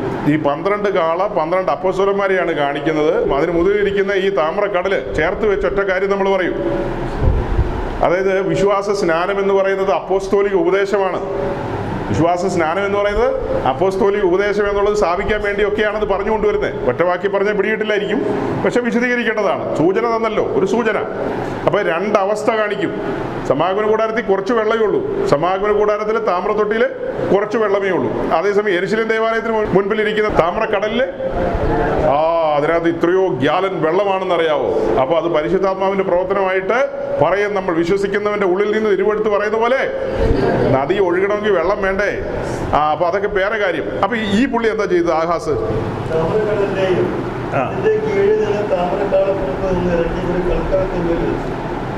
നോക്കണം, കഴുകേണ്ടതിനുള്ള തൊട്ടി 10 തൊട്ടി വെച്ചിട്ടുണ്ടെന്ന് പറഞ്ഞു. അതിന് പടം കണ്ടാലേ നിങ്ങൾക്ക് മനസ്സിലാകുള്ളൂ. അതായത് ഒരു പീഠം പോലെ ഉണ്ടാക്കിയിട്ട് അതിന് മുകളിൽ തൊട്ടി വെച്ചിരിക്കുകയാണ്. 10 തൊട്ടിയുണ്ട്. ആ തൊട്ടിയിൽ പുരോഹിതന്മാരാണ് ശുദ്ധീകരണത്തിന് വേണ്ടി ആ തൊട്ടിയുടെ അടുക്ക വരുന്നത്. അതിങ്ങനെ സൈഡിലാണ് വെച്ചിരിക്കുന്നത്. 5, 5, 10 2 നിരയായിട്ട് 10 തൊട്ടിയാണ് വെച്ചിരിക്കുന്നത് യെരുശലേം ദേവാലയത്തിൽ. അതിൽ പുരോഹിതന്മാരാണ് കഴുകാൻ വരുന്നത്. അതേസമയം താമ്രക്കടലിൽ നിന്ന് കഴുകുന്നത് മഹാപുരോഹിതനാണ്. അവിടെ നിന്ന് കഴുകാൻ വരുന്നത് മഹാപുരോഹിതനാണ്. അതെല്ലാം ആത്മീയ അർത്ഥങ്ങൾ മാത്രമാണ് നമ്മൾ എടുക്കുന്നത്, അല്ലാതെ അവിടെ പോയി വിശദീകരിക്കാനല്ല. അപ്പോൾ ഈ ആഹാസ് എന്താ ചെയ്തതെന്ന് ചോദിച്ചു കഴിഞ്ഞാൽ, ഈ ശുദ്ധീകരണത്തിനുള്ള തൊട്ടിയെല്ലാം എന്ത് ചെയ്തു? അതിന് ചട്ടപ്പലകയെല്ലാം കണ്ടിച്ച് കളഞ്ഞിട്ട് ഒരു ചട്ടപ്പലക എന്ന് ഉദ്ദേശിച്ച് ഒരു ഈ പൊക്കത്തിൽ വരുന്ന ഒരു ട്രോളി പോലെ ഉണ്ടാക്കി വെച്ചിരിക്കുന്നു. പലക കൊണ്ട് ഉണ്ടാക്കി വെച്ചിരിക്കുന്നു. അതിന് മുകളിലാണ് ഈ തൊട്ടി വെച്ചിരിക്കുന്നത്, കഴുകാനുള്ള വെള്ളം ഉപയോഗിക്കാൻ, ശുദ്ധീകരണത്തിനുള്ളത്. അവിടെ വന്ന് ശുദ്ധീകരണം പ്രാപിച്ചിട്ടാണ് പുരോഹിതന്മാർ ശുശ്രൂഷയ്ക്ക് വരുന്നത്. അപ്പൊ ഇത് താഴെ ഇറക്കി വെച്ചു. അതിന്റെ ചട്ടപ്പലക കണ്ടിച്ച് കളഞ്ഞു എന്ന് പറഞ്ഞാൽ, എബ്രായ ലേഖനത്തിൽ എഴുതിയിരിക്കുന്ന ശുദ്ധീകരണം കൂടാതെ ആരും ദൈവത്തെ, ശുദ്ധീകരണത്തിന്റെ പ്രസംഗം എവിടെയാ? ആകാശ് അത് ഉടച്ചു കളഞ്ഞു. പിന്നെ ശുദ്ധീകരണത്തിന് പ്രസക്തിയുണ്ടോ? സൈന്യങ്ങളുടെ ദൈവമായ യഹോവയുടെ സന്നിധിയിൽ ശുശ്രൂഷയ്ക്ക് കടന്നു വരുമ്പോൾ ശുദ്ധീകരണത്തോടു കൂടിയാണോ അല്ലാതെയാണോ വരേണ്ടത്? ശുദ്ധീകരണത്തോടു കൂടി വരണം. അപ്പൊ ഇപ്പൊ പുള്ളി എന്ത് ചെയ്തു? സാധനമൊക്കെ കളഞ്ഞു. ഈ കാലഘട്ടത്തിൽ നമ്മൾ നമ്മുടെ ഇടയിൽ, നമ്മുടെ കൂട്ടായ്മകളിൽ അല്ലെങ്കിൽ നമ്മുടെ കൺവെൻഷനുകളിൽ, ഉപവാസ പ്രാർത്ഥനകളിൽ എത്ര സ്ഥലത്ത് ശുദ്ധീകരണത്തെക്കുറിച്ചുള്ള പ്രസംഗം വരും? അത് വന്നു കഴിഞ്ഞാൽ ആളുകൾ ഉറങ്ങിപ്പോകും. ശുദ്ധീകരണം കൂടാതെ ആരും ദൈവത്തെ, നമ്മളത് എങ്ങനെ വിശദീകരിക്കും? ഇപ്പൊ കാണുക എന്ന് പറഞ്ഞാൽ അർത്ഥം അനുഭവിക്കില്ലെന്നർത്ഥം. കാണുക മീൻസ് നമ്മൾ അനുഭവിക്കില്ല. ദൈവ സാന്നിധ്യം അനുഭവിക്കണമെങ്കിൽ എന്ത് വേണം? ശുദ്ധീകരണത്തോടു കൂടി വേണം. താമ്രക്കടൽ താഴെ ഇറക്കി വെച്ചെന്ന് പറഞ്ഞാൽ ആദ്യത്തെ 3 നൂറ്റാണ്ടിൽ താമ്രക്കടൽ ഈ കാളയുടെ മുതുകത്തുണ്ടായിരുന്നു. 3 നൂറ്റാണ്ട് കഴിഞ്ഞ് താമ്രക്കടലൊക്കെ താഴെ ഇറക്കി വെച്ചു. കോൺസ്റ്റന്റൈൻ്റെ കാലത്ത്, അഥവാ കുസ്തിന്തീനോസിന്റെ കാലത്ത്. പിന്നീട് വിശ്വാസ സ്നാനവും അല്ലെങ്കിൽ ഈ ഉപദേശ സത്യങ്ങളൊക്കെ മാറ്റിയിട്ട് കഴിഞ്ഞിട്ട് ശിശു സ്നാനവും മറ്റു കാര്യങ്ങളൊക്കെ ചരിത്രത്തിൽ പിന്നെ കടന്നു വരികയാണ്. അത് അങ്ങനെ പറഞ്ഞു പോകും. അതുപോട്ടെ, നമ്മൾ അങ്ങോട്ട് പോകുന്നില്ല. ഗൗരവമായൊരു കാര്യം പറഞ്ഞിവിടെ അവസാനിപ്പിക്കാം. എങ്ങനെയാണ് കണ്ടത്? ഈ യാഗപീഠം എടുത്ത് പുള്ളി വടക്ക് വശത്തേക്ക് വെച്ചു. തലസ്ഥാനത്തേക്ക് എന്ത് കൊണ്ടുവന്ന് വെച്ചു? ദമ്മേശേക്കിലെ ബലിപീഠം കൊണ്ടുവന്ന് വെച്ചു. നമ്മൾ കുറച്ചു മുമ്പ് എന്താ പറഞ്ഞത്? യാഗപീഠത്തിൽ നിന്ന് തീ എടുത്തുകൊണ്ട് വന്ന് വിളക്ക് കത്തിക്കണമെന്ന്. അതാ കേട്ടോ ഇവിടം വരെ കറങ്ങിപ്പോയേ. യാഗപീഠത്തിലെ തീയാണ് വിളക്ക് കത്തിക്കാൻ കൊണ്ടുവരേണ്ടത്.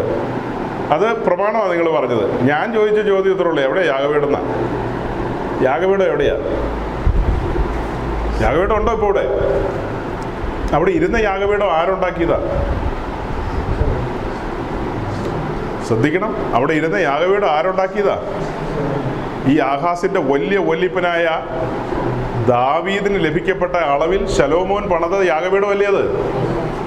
ഉയരത്തിലെ അളവിനാൽ പണിത താമ്രയാഗപീഠം. കാലങ്ങളായി ഇസ്രായേലിന്റെ വീണ്ടെടുപ്പിനുള്ള യാഗങ്ങൾ നടക്കുന്ന യാഗപീഠമാണത്. ഇസ്രായേലിന്റെ വീണ്ടെടുപ്പിനോടുള്ള ബന്ധത്തിലെ യാഗങ്ങൾ എവിടെയാണ് നടക്കുന്നത്? ഈ താമ്രയാഗപീഠത്തിലാണ് നടക്കുന്നത്. മഹാപാപപരിഹാര ദിവസം ഇസ്രായേലിന്റെ മഹാപുരോഹിതൻ ഈ പറയപ്പെട്ട യാഗപീഠത്തിൽ ഒരു യാഗമർപ്പിച്ച് ആ യാഗമൃഗത്തിന്റെ രക്തവുമായി അതിപരിശുദ്ധ സ്ഥലത്തേക്ക് പോയി കൃപാസനത്തെങ്കിൽ തളിച്ച് ധൂപം കാണിച്ച് ഇസ്രായേലിന്റെ പാപത്തിന്റെ പരിഹാരവും വരുത്തി തിരിച്ചു പോരുന്ന കാര്യങ്ങളൊക്കെ ഇല്ലേ? ആ യാഗപീഠമല്ലേ ഇത്? കാലങ്ങളായി ഇസ്രായേലിന്റെ വീണ്ടെടുപ്പ് നടന്നുകൊണ്ടിരിക്കുന്ന ഇടം. ആ യാഗപീഠം എടുത്ത് മാറ്റിയിട്ട് ദമ്മേശേക്കിലെ കൊണ്ടുവന്ന് വെച്ചു. അത് ദൈവത്തിന്റെ അളവാണോ? അത് ഉയരത്തിലെ ആലോചനയാണോ? അത് ദൈവത്തിന്റെ പദ്ധതിയല്ല അത്. പക്ഷേ ഊരിയ പ്രവാചകൻ അത് അങ്ങനെ തന്നെ ഉണ്ടാക്കി അവിടെ വെച്ചതിന് ശേഷം പിറ്റേ ദിവസം രാവിലെ പുള്ളി ചിന്തിക്കുകയാണ്, അപ്പോൾ യാഗപീഠം മാറ്റി വെച്ചല്ലോ, ഇനി യെരുശലേം ദേവാലയം പൂട്ടിയിട്ടേക്കാം കുറച്ച് നാളത്തേക്ക്, യാഗമൊന്നും വേണ്ട എന്ന് ചിന്തിച്ചോ? പിറ്റേ ദിവസം എന്ത് ചെയ്തു? സാക്ഷാൽ ആകുന്നത് പോലെ ഒരു യാഗം നടത്തിയില്ല. പിന്നെ എന്ത് ചെയ്തു? ദമ്മേശേക്കിലേക്ക് 2 ഹല്ലേലൂയ, 3 ഗ്ലോറി, 4 സ്തോത്രം. മറ്റൊരു പണ്ട് പറഞ്ഞുകൊണ്ടിരിക്കുന്നത് എങ്ങനെയാണെന്നറിയാം? ഒരു 10 നന്മ നിറഞ്ഞ പറയാം, 10 സ്വർഗസ്ഥനായ, പിന്നെ എന്നതാ 10 വെച്ച് പറഞ്ഞുണ്ടല്ലോ എന്ന് പറഞ്ഞാൽ ഇവിടെ കുറച്ച് ഹല്ലേലൂയ, കുറച്ച് സ്തോത്രം, കുറച്ച് ഗ്ലോറി, പിന്നെ ഏതാണ്ടൊക്കെ ഉണ്ടല്ലോ. ഓക്കെ, വിട്ടോ, സ്ഥലം വിട്ടോ, ഞങ്ങളിപ്പോൾ കത്തിച്ചേക്കാം. നമ്മുടെ സഹോദരിക്ക് പോകാനുള്ളൊരു വഴി കൊടുത്തേരെ. ഇത് ബാക്കി ഇവിടെ വന്ന് ചോദിക്കണം കേട്ടോ, അടുത്ത ദിവസം അവരോട് കേട്ടോ. തീ കത്തിച്ചിട്ടില്ല, വഴിക്ക് വന്ന് നിൽക്കുക. ഇപ്പൊ പോകേണ്ട അത്യാവശ്യമുണ്ട്, ഞങ്ങൾക്ക് അറിയാം. തിരി വെച്ചിട്ടുള്ളൂ, കത്തിക്കും. ഞങ്ങള് അടുത്ത ദിവസം ചോദിച്ചു മനസ്സിലാക്കിക്കോളണം. ഞാൻ അന്വേഷിക്കും. ഉമ്മ വന്ന് പ്രസംഗിച്ചിട്ട് പോവല്ല, അന്വേഷിക്കും. ഞങ്ങളുടെ സഹോദരി അന്വേഷിച്ചോന്ന് ചോദിക്കും ഞാൻ. ഓക്കെ. അപ്പൊ ഈ പുള്ളി എന്താ ചെയ്തത്? ഇത് ക്രൂരതയാണെന്നേ. ഇത് ലാഘവത്തോടെ കാണല്ലേ, മഹാക്രൂരതയാണ്. ഉയരത്തിലെ ആലോചനയാൽ പണിയപ്പെട്ട ബലിപീഠം എടുത്തുമാറ്റി നിർമ്മലമായ സുവിശേഷം പ്രസംഗിച്ച ഇടമാണ് മലയാളക്കര. ആ ബലിപീഠം എടുത്തുമാറ്റി ക്രൂശിക്കപ്പെട്ട ക്രിസ്തുവിനെ പ്രസംഗിക്കുന്ന ഇടം ഇന്ന് എവിടെ? ഇന്ന് ഈ അനുഗ്രഹിക്കുന്ന ക്രിസ്തുവും അത് കിട്ടും ഇത് കിട്ടും എന്നൊക്കെയല്ലേ പറയുന്നത്. ക്രൂശിന്റെ വചനങ്ങൾ പ്രസംഗിച്ച കാലത്ത് അഡീഷണൽ ആയിട്ട് ബോണസ് ആയിട്ട് ഇന്നതും കൂടെ കിട്ടുന്ന ആരാ പ്രസംഗിച്ചത്? ഏത് അപ്പോസ്തലനാ പ്രസംഗിച്ചത്? അപ്പോസ്തലനെ വിടാം. ഈ മലയാളക്കരയിൽ ആരെങ്കിലും പ്രസംഗിച്ചോ? ക്രൂശിലൂടെ നമുക്ക് ലഭിക്കുന്നത് എന്താ? നിത്യജീവനല്ലേ, ശുദ്ധീകരണമല്ലേ, ദൈവത്തോട് നിരപ്പാകുകയല്ലേ, നിരപ്പിന്റെ ഇടമല്ലേ അത്? നിരപ്പിന്റെ വചനങ്ങളല്ലേ ഘോഷിച്ചിരുന്നത്? ജീവന്റെ വചനങ്ങൾ. അത് പ്രസംഗിച്ച ഇടത്ത് ആ ബലിപീഠം എടുത്ത് വടക്ക് വശത്തേക്ക് മാറ്റിയിട്ടു. ഇന്ന് അമ്പരചമ്പികളായ വലിയ ഈ എറണാകുളം പട്ടണത്തിലുള്ള ന്യൂ ജനറേഷൻ പെന്തിക്കോസ് ചർച്ചുകളൊക്കെ അവിടെയൊന്നും ഒരു ക്രിസ്തുവിനെ പ്രസംഗിക്കുന്നില്ല. ക്രിസ്തുവുണ്ട്, വേറെ ക്രിസ്തുവാന്ന് മാത്രം. ഏതോ ക്രിസ്തുവാണ്, ക്രൂശിക്കപ്പെട്ട ക്രിസ്തുവല്ല, തകർക്കപ്പെട്ട ക്രിസ്തുവല്ല, ഉടയ്ക്കപ്പെട്ട ക്രിസ്തുവല്ല, മരിച്ചുയർത്ത ക്രിസ്തുവല്ല, ഉയർത്ത ക്രിസ്തുവാന്നും അവർ പറയും. ഞങ്ങളുടെ കർത്താവ് ഉയർത്തുന്നൊക്കെ പറഞ്ഞു കളയും. പക്ഷെ കഷ്ടം സഹിച്ചിട്ടുണ്ടോ നിങ്ങളുടെ ക്രിസ്തു? നോക്കണം. പെട്ടെന്നൊരു വാക്യം വായിക്കാം. 1 പത്രോസ് 1:11. എന്നിട്ട് ഇവിടെ തിരിച്ചു വരാം. ഒരു മാതൃക, ക്രിസ്തീയ സഭയുടെ മാതൃക എവിടെയുണ്ട്? 11-ാം വാക്യത്തിൽ. ശരിയായ അപ്പോസ്തലിക ഉപദേശം 11-ാം വാക്യത്തിലുണ്ട്. 1 പത്രോസ് 1:11 എക്കാലത്തേക്കുമുള്ള ദൈവസഭയുടെ മാതൃകയാണത്. കണ്ടോ, ക്രിസ്തുവിന് വരേണ്ടിയ കഷ്ടവും പിൻവരുന്ന മഹിമയും. 2 പ്രധാന വാക്ക് നിങ്ങളുടെ മുമ്പിൽ കൊണ്ടുവരിക. ക്രിസ്തുവിന് വരേണ്ടിയ, ശ്രദ്ധിക്കുന്നുണ്ടോ? ക്രിസ്തുവിന് വരേണ്ടിയ കഷ്ടവും പിൻവരുന്ന മഹിമയും എന്ന് പറഞ്ഞാൽ അത് എങ്ങനെ ചുരുക്കി പറയാം? ക്രിസ്തുവിന് വരേണ്ടിയ കഷ്ടം എന്ന് പറഞ്ഞാൽ നമ്മൾ അവിടെ ക്രൂശ് വയ്ക്കും. ക്രൂശിനെയാണത് കാണിക്കുന്നത്. ചുരുക്കി പഠിക്കുന്നത് ഇങ്ങനെയാ കേട്ടോ. ആ വാക്യത്തിലെ ആ വാക്കിലൂടെ നമ്മൾ എന്താ കാണുന്നത്? നമ്മൾ ആദ്യം ക്രൂശ് വയ്ക്കും, പിന്നെ പിൻവരുന്ന മഹിമ. പിൻവരുന്ന മഹിമ തേജസ്കരിക്കപ്പെട്ട ക്രിസ്തുവിനെയാണ് കാണിക്കുന്നത്. അപ്പൊ ക്രൂശ്, ദെൻ അടുത്തത് എന്താ കാണിക്കുന്നത്? തേജസ്കരിക്കപ്പെട്ട ക്രിസ്തു. ഒന്നോടെ നോക്ക്, ക്രൂശ്, തേജസ്കരിക്കപ്പെട്ട ക്രിസ്തു. ക്രൂശില്ലാതെ തേജസ്കരണമുണ്ടോ? ക്രൂശില്ലാതെ തേജസ്കരണമില്ല. ഇത് പ്രസംഗിക്കുകയും പഠിപ്പിക്കുകയും ചെയ്യുന്ന വേർപെട്ട ദൈവജനത്തിനിടയിൽ മാത്രമേ ഉള്ളൂ. വിശേഷാൽ പെന്തക്കോസ്റ്റുകാർ, എല്ലാ പെന്തക്കോസ്റ്റുകാരും ഇത് പഠിപ്പിക്കുന്നുമില്ല. പറഞ്ഞപ്പോൾ ഞാനൊരു ഓളത്തിലങ്ങ് പറഞ്ഞതാ പെന്തക്കോസ്റ്റുകാരെന്ന്. എത്ര പെന്തക്കോസ്റ്റുകാർ ഇത് പഠിപ്പിക്കുന്നുണ്ട്? ഞാനിപ്പോൾ എന്താ പറഞ്ഞത്? ക്രിസ്തുവിന് വരേണ്ടിയ കഷ്ടവും പിൻവരുന്ന മഹിമയും. ഞാൻ പാർക്കുന്ന പട്ടണത്തിൽ, ബാംഗ്ലൂർ എന്ന് പറയുന്ന പട്ടണത്തിൽ, അവിടെ ഒരു വയസ്സായ അച്ചായി, പുള്ളിയുടെ എന്തൊക്കെയോ പറന്നുപോയി. ആ പുള്ളി ഇപ്പൊ പറയുന്നത് എന്താണെന്നറിയാവോ? ഇതുകൊണ്ടൊന്നും വലിയ കാര്യമില്ലെന്ന്. പുള്ളിയുടെ അടുക്ക വന്നാൽ എല്ലാം മുറിച്ചു തരാമെന്ന്. നമ്മളെന്താ വായിച്ചത്? മനസ്സിലായില്ല പറഞ്ഞല്ലേ?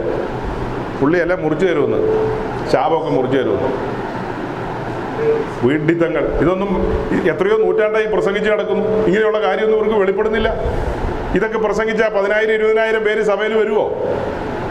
ഈ പ്രസംഗം നിരന്തരം പ്രസംഗിച്ചുകൊണ്ടിരുന്നാൽ സഭയിൽ 10,000-20,000 പേര് വരുമോ? ആൾക്കാർ പറയും അവന് വട്ടാന്ന് പറയും. ആൾക്കാർ സ്ഥലം വിടും. നിത്യജീവന്റെ മൊഴികൾ കേൾക്കാൻ കൊതിയുള്ളവർ മാത്രം നിൽക്കും. ഇത് അംഗീകരിക്കുന്നവർ നിൽക്കും. ഏത് കൊല കൊമ്പം വന്നാലും ഇതാണ് അപ്പോസ്തലിക ഉപദേശം. ക്രൂശ്, ദെൻ തേജസ്കരണം. ക്രൂശില്ലാതൊരു ജയമില്ല, ക്രൂശില്ലാതൊരു ഉയർപ്പില്ല, ക്രൂശില്ലാതൊരു പുനരുത്ഥാനമില്ല. ക്രൂശിന്റെ മാർഗം. ബലിപീഠമില്ലാതെ ഒരു പെട്ടകമില്ല. പെട്ടകത്തിലേക്ക് പോകണമെങ്കിൽ ബലിപീഠം വേണം. ശ്രദ്ധിക്കണം. സമാഗമന കൂടാരത്തിന്റെ പടം ഓർമ്മയിൽ കൊണ്ടുവരിക. അതിപരിശുദ്ധ സ്ഥലത്തിന്റെ അനുഭവത്തിലേക്ക് ഒരുവന് പോകണമെങ്കിൽ എവിടുന്നാ യാത്ര? ബലിപീഠത്തിൽ നിന്നാണ്. യാഗരക്തമില്ലാതെ അകത്തേക്ക് പോകാൻ പറ്റുമോ? അപ്പൊ എന്താ നമ്മൾ ഇത് ഇവിടെ കാണുന്നത്? ഈ യാഗപീഠം ആരെയാ കാണിക്കുന്നത്? ക്രൂശിക്കപ്പെട്ടവനായി ക്രിസ്തുവിനെയാ. മലയാളി പെന്തിക്കോസ് ശക്തിയുക്തം പ്രസംഗിച്ചിരുന്ന ഒരു കാലത്ത്. അന്നുള്ള ബാനറുകളിൽ ഒറ്റ കാര്യമുള്ളൂ. എന്താ കാണുന്നത്? കൺവെൻഷന്റെ ബാനറുകളിൽ എന്താ കാണുന്നത്? സുവിശേഷമായ യോഗമെന്ന്. സർക്കസ് കളി ഉണ്ടെന്ന് എങ്ങും എഴുതിയിട്ടില്ല. സർക്കസ് ഉണ്ടെന്ന് എവിടെയെങ്കിലും എഴുതിയിട്ടുണ്ടാവോ? ഒരു സർക്കസും ഇല്ല. അന്ന് നിർമ്മലമായ സുവിശേഷം പ്രസംഗിച്ചിരുന്നു. കേൾവിക്കാർ മാറത്തൊടിയോടുകൂടിയായിരുന്നു ഓടി വന്നത്. അയ്യോ, ഞാൻ അരിഷ്ട മനുഷ്യൻ എന്ന് പറഞ്ഞ് ഈ മലയാളക്കരയിൽ ജനം ഓടിക്കൂടിയൊരു കാലമുണ്ട്. അങ്ങനെ ഇറങ്ങി തിരിച്ചൊരു സമൂഹമാ. അതിന്റെ കോലം കണ്ടു കഴിഞ്ഞാൽ ഇന്ന് അത്ഭുതങ്ങൾ, അടയാളങ്ങളാണ് നടന്നിരുന്നത്. ദൈവിക രോഗശാന്തികൾ എന്ന് വേണ്ട അങ്ങനെ അസംഖ്യം കാര്യങ്ങൾ. ബുദ്ധിയുടെ വ്യാപാരം കടന്നു വന്നപ്പോൾ എല്ലാം പോയി. ഇപ്പൊ ബുദ്ധിയിൽ നമ്മളെല്ലാം പറഞ്ഞു ഒപ്പിക്കുന്നുണ്ട്. ഇപ്പൊ ബുദ്ധിയല്ല ഈ പറയുന്നത്, വെളിപ്പാടായി പറയുന്നത്. വെളിപ്പാടുകളാ പറയുന്നത്. ഓക്കെ, അപ്പൊ വിളക്ക് കത്തിക്കാൻ എന്ത് ചെയ്യണം? ആകാശിനെ വിട്ടേക്കാം അല്ലേ? ഞാൻ 2 കാര്യം ചേർത്ത് വെച്ചു. ആഹാസ് ചെയ്തത് കൊടും ക്രൂരതയാണ്. ആ യാഗപീഠം എടുത്ത് എവിടെ ഇട്ടെന്നാ വായിച്ചത്? വടക്ക് വശത്തിട്ടു. യെരുശലേം ദൈവാലയത്തിന്റെ സൂക്ഷം വടക്ക് വശത്താണ് ഗോൽഗോഥാ മല. യെരുശലേം ദൈവാലയത്തിന് മുൻപിലുള്ള യാഗപീഠത്തിൽ ഒരു യാഗമൃഗത്തെ അറുക്കുന്ന അതേ സമയം തന്നെ ഗോൽഗോഥായിലെ മലയിൽ സ്വർഗത്തിലെ ദൈവം ഒരുക്കിയ ബലിപീഠത്തിൽ ദൈവകുഞ്ഞാട് അവിടെ അറുക്കപ്പെടുകയാണ്. ഒരേ സമയം 2 യാഗം നടക്കുക. ഈ യാഗം റദ്ദ് ചെയ്തിരിക്കുന്നു. ദമ്മേശക്കിലെ യാഗം റദ്ദ് ചെയ്തിരിക്കുന്നു. ഇന്നലെ വരെ യെരുശലേം ദേവാലയത്തിൽ യാഗമൊക്കെ നടന്നുകൊണ്ടിരുന്നു.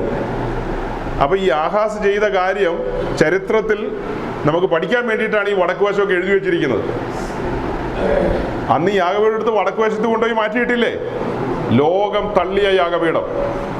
തള്ളിയില്ലേ ആഹാസ്? അത് തള്ളിക്കളഞ്ഞു. ഊരിയാവ് അതിന് കൂട്ടുനിന്നു. മഹാപുരോഹിതന്മാരും പുരോഹിതന്മാരെല്ലാം കൂട്ടുനിന്നു. ഞങ്ങൾക്ക് ബറബാസിനെ മതി, ഈ യാഗപീഠം തള്ളിക്കളഞ്ഞേരെ. അങ്ങനെയല്ലേ അവർ പറഞ്ഞത്? ആകാശം എന്താ ചെയ്തത്?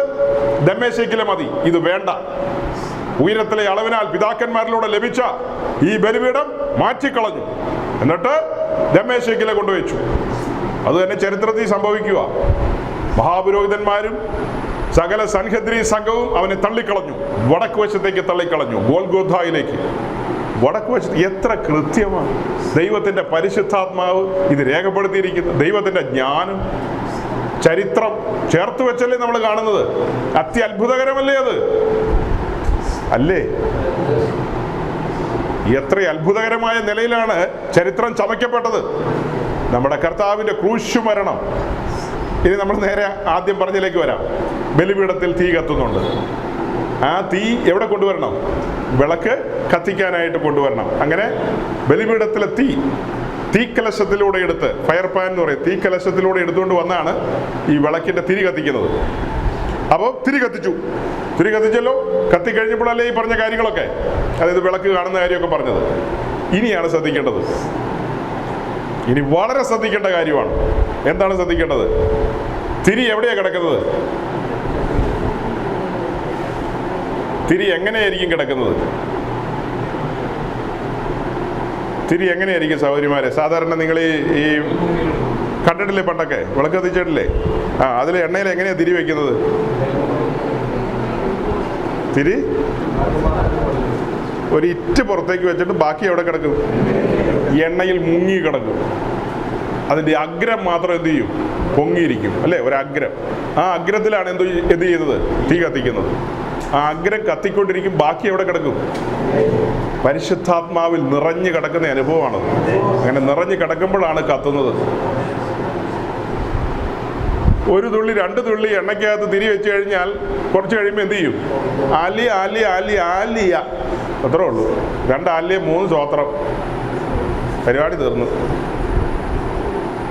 ഒരു കുടുങ്ങലും കിടുങ്ങലും ഒക്കെ കാണും, അവിടെ അവസാനിക്കും. എണ്ണയിൽ മുങ്ങിക്കിടക്കണം. ആട്ടെ, തിരിയുടെ അഗ്രം എന്ത് ചെയ്തോണ്ടിരിക്കുക? കത്തിക്കൊണ്ടിരിക്കുക. കത്തിയത് പരമാർത്ഥമാണെങ്കിൽ എന്തുണ്ടാവും? കരിന്തിരി ഉണ്ടാവും, പ്രകാശം ഉണ്ടാവും. കറക്റ്റാ. കത്തിയത് പരമാർത്ഥമാണെങ്കിൽ പ്രകാശം ഉണ്ടാവും. പ്രകാശം ഉണ്ടായത് പരമാർത്ഥമാണെങ്കിൽ എന്തും ഉണ്ടാവും? കരിന്തിരിയും ഉണ്ടാവും. ഇവർക്ക് മനസ്സിലായില്ല എന്ന് തോന്നുന്നു. തിരി കത്തിയത് പരമാർത്ഥമാണെങ്കിൽ എന്തുണ്ടാവും? വെളിച്ചം ഉണ്ടാവും. അത് സ്വാഭാവികമാണ്. കൂട്ടത്തിൽ എന്തും ഉണ്ടാവും? കരിന്തിരി ഉണ്ടാവും. കരിന്തിരി എന്താ നമ്മുടെ പൂർവ്വന്മാർ ചെയ്തുകൊണ്ടിരുന്നത്? അവിടെ ഇരിക്കട്ടെ എന്ന് വെക്കുമോ? കരിന്തിരി എന്ത് ചെയ്യും? കരിന്തിരി കണ്ടിക്കുന്ന കാര്യം എഴുതിയിട്ടുണ്ട്. അതിന് കണ്ടിക്കാനുള്ള ചവണകളുണ്ട്, ടോങ്സ് എന്ന് പറയും, ചവണകൾ. കരിന്തിരി എന്ത് ചെയ്യും? മുറിച്ചു മാറ്റും. മുറിച്ച് എന്ത് ചെയ്യും? ഇപ്പോൾ ഇത് നമ്മൾ സമാഗമന കൂടാരത്തിൻ്റെ കാര്യമാണ് കേട്ടോ. എരിശിലേം ദേവാലയം വിട്ടു, ഞാൻ നേരെ താഴേക്ക് വന്നു. സമാഗമന കൂടാരമാണ്. ഇത് ഏതിലേ കൊണ്ടുപോകുന്നത്? മരുഭൂമിയിലൂടെയാണ്, അല്ലേ? ഈ സമയത്ത് ഇവരുടെ യാത്ര ഏതിലൂടെയാണ്? മരുഭൂമിയിലൂടെയല്ലേ? മരുഭൂമിയിലൂടെ പോകുമ്പോൾ മണലാരണ്യമാണ്. മണലാരണ്യത്തിലല്ലേ ഈ കൂടാരമൊക്കെ അടിച്ചു വെച്ചിരിക്കുന്നത്? അപ്പോൾ ഈ വിളക്കിരിക്കുന്ന വിശുദ്ധ സ്ഥലത്താണ്. പുരോഹിതൻ അവിടെ ഈ വിളക്കിലെ ശുശ്രൂഷ ചെയ്യുന്ന എല്ലാം മഹാപുരോഹിതനാണ് കേട്ടോ. അതാണ് ലേവ്യ 24 നമ്മൾ വായിച്ചേ. വിളക്ക് തുടയ്ക്കുന്നതും തിരി കൈകാര്യം ചെയ്യുന്നതും എല്ലാം മഹാപുരോഹിതനാണ്. അപ്പോൾ ഈ കരിന്തിരി എന്ത് ചെയ്യണം? കരിന്തിരി മുറിച്ചു മാറ്റണം. കരിന്തിരി മുറിച്ചിട്ട് എന്ത് ചെയ്യും? കളയോ? ആര് പറഞ്ഞു കരിന്തിരി മുറിച്ച് കളയുകയെന്നോ? കരിന്തിരി മുറിച്ചിട്ട് എന്ത് ചെയ്യണം? എന്ത് ചെയ്യണമെന്നല്ല, എന്ത് ചെയ്യും? ചേട്ടാ വല്ലതും കേൾക്കുന്നുണ്ടോ? കരിന്തിരി മുറിക്കൂന്നാ പറഞ്ഞത്. മുറിക്കുമ്പോൾ വേദന എടുക്കുമോ ഇല്ലയോ? ക്രിസ്തീയ ജീവിതത്തിൽ ഫലം പുറപ്പെടുവിക്കുന്ന, പ്രകാശം പരത്തുന്നവരെയൊക്കെ ദൈവം എന്ത് ചെയ്യും? മുറിക്കും. അപ്പോഴവർ ചോദിക്കുന്നു, ഞാൻ എത്ര മാന്യമായിട്ട് ജീവിക്കുന്ന, എന്നിട്ട് എന്നെ എന്തിനാ മുറിക്കുന്നതെന്ന് ചോദിക്കുന്നത്. എടാവേ, ഇത് മുറിച്ചാലല്ലേ, കരിന്തിരി മുറിച്ചാലല്ലേ പിന്നെയും കത്തൂ. ചിലർ ചോദിക്കുന്ന ചോദ്യമാണ്. ചുമ്മാ നടക്കുന്ന ആർക്കും ഒരു കുഴപ്പമില്ല ജീവിതത്തിൽ. ഞാൻ മര്യാദയ്ക്ക് പ്രാർത്ഥന ഉപവാസമൊക്കെ ആയിട്ട് നടക്കുന്നത്, എന്നിട്ട് എൻ്റെ ജീവിതത്തിൽ എന്താ ഇതെന്ന് ചോദിക്കുന്നത്. അതിൻ്റെ ഉത്തരമായി പറയുന്നത് കരിന്തിരി മുറിക്കാതെ പിന്നെ എങ്ങനെ കത്തും? പണ്ട് കാലത്തൊരു വിളക്കുണ്ടായിരുന്നു. പണ്ട് കാലത്തെ ഇങ്ങനെ ഈ മേശപ്പുറത്ത് വെച്ചിട്ട് ഈ താഴെ നിന്ന് ഇങ്ങനെ തിരിച്ച് കത്തിക്കുന്ന റാന്തല് ഒരു ചെറിയത് ഇത്രയും നീളമൊക്കെ ഉള്ളത്. അപ്പം ഈ ഇങ്ങനെ തിരിക്കുമ്പോൾ തിരി പൊങ്ങി വരില്ലേ, അത് കത്തും, സന്ധിക്ക് കത്തിക്കും. പിറ്റേ ദിവസവും അത് ചുമ്മാ കൊണ്ടൊന്ന് കത്തിക്കുമോ? പിന്നെ എന്ത് ചെയ്യും? ആ ചില്ല് എന്ത് ചെയ്യും? ചില്ല് പുറത്ത് തുറന്നെടുക്കാമല്ലോ. തുറന്നെടുത്തിട്ട് എന്ത് ചെയ്യും? തുടച്ചില്ലെങ്കിൽ എന്നാ കുഴപ്പം? വെളിച്ചം ഉണ്ടാവില്ല. അവ ചില്ല് തുടയ്ക്കും എന്ന് പറഞ്ഞതുപോലെ കരിന്തിരി എന്ത് ചെയ്യും? മുറിച്ചു മാറ്റും. കൂടുതൽ പ്രകാശിക്കണമെങ്കിൽ നമ്മൾ വേറൊരു ഭാഗത്ത് വായിക്കുന്നില്ലേ, അധികം ഫലം കായ്ക്കേണ്ടതിന് ചെത്തു എന്ന് വായിക്കുന്നില്ലേ, മുറിക്കൂ എന്നൊക്കെ വായിക്കുന്നില്ലേ? അത് വേറെ വിഷയം. ഇവിടെ പറയാണ് കരിന്തിരി എന്ത് ചെയ്യും? മുറിക്കും. ആട്ടെ, ഇങ്ങനെ കത്തിയ കരിന്തിരി മുറിച്ച് എങ്ങോട്ടാ കൊണ്ടുപോകുന്നത്? അകത്ത് മണല കേട്ടോ, തറയിൽ മണല. ആ മണലിലേക്ക് ഇട്ട് കഴിഞ്ഞാൽ അവിടെ മുഴുവനും ചവിട്ടിക്കൂട്ടി എല്ലാ ദിവസവും കരിന്തിരി മുറിച്ചിട്ട് കഴിഞ്ഞാൽ അവിടെ മുഴുവൻ കരിയും ചാരമൊക്കെ ആവില്ലേ? പിന്നെ എന്ത് ചെയ്യും? സെബാസ്റ്റ്യനെ വല്ലതും പറയാനുണ്ടോ? കുറെ കാലമായി പ്രസംഗമൊക്കെ കേട്ടതാ കണ്ടോ. എന്തായാലും ഉപകാരമായി, ഇതുവഴി വന്നത് കൊണ്ട് പ്രയോജനമുണ്ട്. ഈ മുറിച്ച കരിന്തിരി പൊൻപാത്രത്തിലേക്കാണ് മാറ്റുന്നത്. മഹാപുരോഹിതന്റെ കയ്യിൽ എന്തുണ്ട്? ഒരു പൊൻപാത്രമുണ്ട്. ചെമ്പ് പാത്രമല്ല, പൊൻപാത്രത്തിലേക്ക്. വലുവനായ ദൈവത്തിന്റെ ഹൃദയത്തിലേക്കാണ് അത് സംഗ്രഹിച്ചു വെക്കുന്നത്. ഒന്നും മറന്നു കളയുന്നവനല്ല. അബ്രഹാം ചെയ്തതൊന്നും ദൈവം മറന്നിട്ടില്ല, ദൂതന്മാരെ സൽക്കരിച്ചതൊന്നും മറന്നിട്ടില്ല എന്ന് പറഞ്ഞതുപോലെ ചരിത്രത്തിൽ പ്രകാശം കൊടുത്തിട്ടുണ്ടെങ്കിൽ കരിന്തിരി മുറിച്ച് എവിടെ വെച്ചിട്ടുണ്ട്? പൊൻപാത്രത്തിലുണ്ട്. പേർ വിളിക്കും നേരം കുഞ്ഞാടിന്റെ സിംഹാസനത്തിന് മുമ്പാകെ, കുഞ്ഞാടിന്റെ സിംഹാസനത്തിന് മുമ്പാകെ ദൂതന്മാര് കരിന്തിരിയായിട്ട് വരും. സെബാസ്റ്റ്യൻ പേര് വിളിക്കും, Saji pastor, Jolly pastor, Manoj brother. പൊൻപാത്രത്തിൽ നിങ്ങളുടെയൊക്കെ പൊൻപാത്രത്തിൽ കരിന്തിരി മുറിച്ചെടുത്ത കരിന്തിരി കാണും. എൻ്റെ പാത്രത്തിനകത്ത് കരിന്തിരി ഇല്ലായിരുന്നു എന്ന് വിചാരിച്ചോ? മുറിച്ച കരിന്തിരി. ദൂതന്മാർ പോലും അത്ഭുതപ്പെട്ടു. ഇവനല്ലേ കരിന്തിരിയുടെ പ്രസംഗം പ്രസംഗിച്ചതെന്ന് ഓർക്കും. ഇവൻ കരിന്തിരിയുടെ പ്രസംഗം പ്രസംഗിച്ചിട്ട് ഇവന്റെ പാത്രത്തില്, എൻ്റെ പേരെഴുതിയ പാത്രം ഉണ്ടല്ലോ, പൊൻപാത്രം, അതിനകത്തൊരു ഇറ്റ് കരിന്തിരി പോലും മുറിച്ചതില്ല. പുള്ളി ലാപ്ടോപ്പും ഐപാഡൊക്കെ വെച്ച് പ്രസംഗിച്ചു പോയിന്റ് അല്ല, പക്ഷെ തിരി എന്ത് ചെയ്തില്ല? അല്ലല്ലോ, ആള് കത്താത്തത് കൊണ്ട് എന്ത് ചെയ്തില്ല? മുറിക്കേണ്ടി വന്നില്ല. വേണ്ട വിധത്തിൽ കത്തിയില്ല. കത്തിയാൽ എന്ത് ചെയ്യും? തിരി മുറിക്കും. ഇങ്ങനെ കത്താത്ത എന്തുമാത്രം ഉദയജിമാരാ തേരാപ്പാര നടക്കുന്നതെന്ന് അറിയാവോ? ഞാൻ ഉൾപ്പെടെയുള്ളവരുടെ കാര്യമാണ് കേട്ടോ പറയുന്നത്. ഉപദേശിക്കാനൊന്നും പറഞ്ഞിട്ട് കാര്യമില്ല. കത്ത് പിടിക്കണം, പ്രകാശം കൊടുക്കണം. കരിന്തിരി മുറിക്കുന്നത് എന്തുകൊണ്ടാന്ന് പറഞ്ഞാൽ ചവണാന്ന മലയാളത്തിൽ, ടോങ്സ്, മുറിച്ചുള്ള സാധനം. അതുകൊണ്ട് എന്ത് ചെയ്യും? വേദന എടുക്കുവോ? ഇച്ചിരി വേദന എടുക്കും. ആ വേദനയൊക്കെ സുഖകരമായ വേദനയാ. മുറിക്കുന്ന ആരാ? സൃഷ്ടാവല്ലേ മുറിക്കുന്നത്. അപ്പൊ സഹോദരങ്ങളെ, യഥാർത്ഥ ക്രിസ്തീയ ജീവിതത്തിൽ ഇങ്ങനെ മുറിക്കലിന്റെ അനുഭവമൊക്കെ ഉണ്ടാവില്ലേ? ഇതൊക്കെ കൊച്ചിയിൽ പോയി പ്രസംഗിച്ചു കഴിഞ്ഞാൽ, അല്ലെങ്കിൽ വലിയ അമേരിക്കയിലൊക്കെ പോയി അവിടുത്തെ മെഗാ ചർച്ചകളിൽ പ്രസംഗിച്ചു കഴിഞ്ഞാൽ, എന്റെ ദൈവമേ, ഇത് എന്നത് ഈ പറയുന്നത് ദുരുപദേശമാണോ എന്ന് ചോദിക്കും അവര്. ഇപ്പൊ ഈ പറഞ്ഞ മുഴുവൻ എന്താ? ദുരുപദേശമാ. അവര് കണ്ടിട്ടും കേട്ടിട്ടുള്ള യേശു ക്രിസ്തു എങ്ങനെയുള്ളതാ? Hallelujah, hallelujah. പെണ്ണുങ്ങളായ പെണ്ണുങ്ങളും ആണുങ്ങളായ ആണുങ്ങളെല്ലാം കൈകളെ വീശിക്കേ. കൈയും കാലും കൊണ്ടുവന്നിട്ടുള്ളവർ വീശിക്കോളാൻ പറയും. കുറേ നേരം ഇരുന്ന് വീശിക്കൊണ്ടിരിക്കും. വീശി മടുത്ത് വീട്ടിൽ പോകും. ഒരു തിരിയും കത്തുന്നില്ല, ഒരു മുറിക്കലും മുറിക്കുന്നില്ല. പ്രകാശം പരത്തിയവർ, ഫലം പുറപ്പെടുവിച്ചവർ, കുഞ്ഞാടിന്റെ സന്നദ്ധിയിൽ യോഗ്യന്മാരായി എണ്ണി പ്രതിഫലങ്ങളും കിരീടങ്ങളും വാങ്ങുമ്പോൾ ഈ പറഞ്ഞ വീശിയ പാർട്ടികളൊക്കെ അന്തം വിട്ടു പോകും. എന്റെ ദൈവമേ, അതായിരുന്നോ ഉപദേശം അന്ന് ചിന്തിച്ചിട്ട് കാര്യമില്ലല്ലോ. തിരിച്ചെടുക്കാൻ പറ്റുമോ? പിന്നെ ഇപ്പൊ തീരുമാനിക്കേണ്ട കാര്യങ്ങളാണ് അതൊക്കെ. ക്രൂശ്, തേജസ്കരണം, ക്രിസ്തുവിന് വരേണ്ടിയ കഷ്ടവും പിൻവരുന്ന മഹിമയും. ഇത് മാറ്റാൻ ഒരാൾക്കും അധികാരമില്ല. ദൈവം വെച്ച വ്യവസ്ഥയാണത്. ക്രിസ്തീയ ജീവിതത്തിൽ എങ്ങനെ തന്നെ കടന്നു പോയാൽ നാം ഒരു നാൾ അവന്റെ മുമ്പിൽ നിൽക്കും. ഓ, എന്തൊരു വലിയ പ്രത്യാശയാ! നമ്മുടെ ദൈവം ആരാ? ചുമ്മാ ഒരു ചിരട്ടയ്ക്കകത്തേക്ക് അല്ല അത് മുറിച്ചിട്ടത്. എവിടേക്കാ ഇട്ടത്? ഹൃദയത്തിൽ വഹിക്കുകയാണ്. തൻ്റെ ഭക്തന്മാർ കത്തി അമർന്നത് അത് കണ്ടുകൊണ്ടിരിക്കുക. സ്വർഗം കത്തി അമർന്ന കരിന്തിരി പൊൻപാത്രത്തിലേക്കാണ് സ്വീകരിക്കുന്നത്. കത്തി അമരുകയാണ്. തിരി എവിടെയാണ് കിടക്കുന്നത്? എണ്ണയ്ക്കകത്ത് മുങ്ങിക്കിടക്കുകയാണ്. എന്താ അത് കാണിക്കുന്നത്?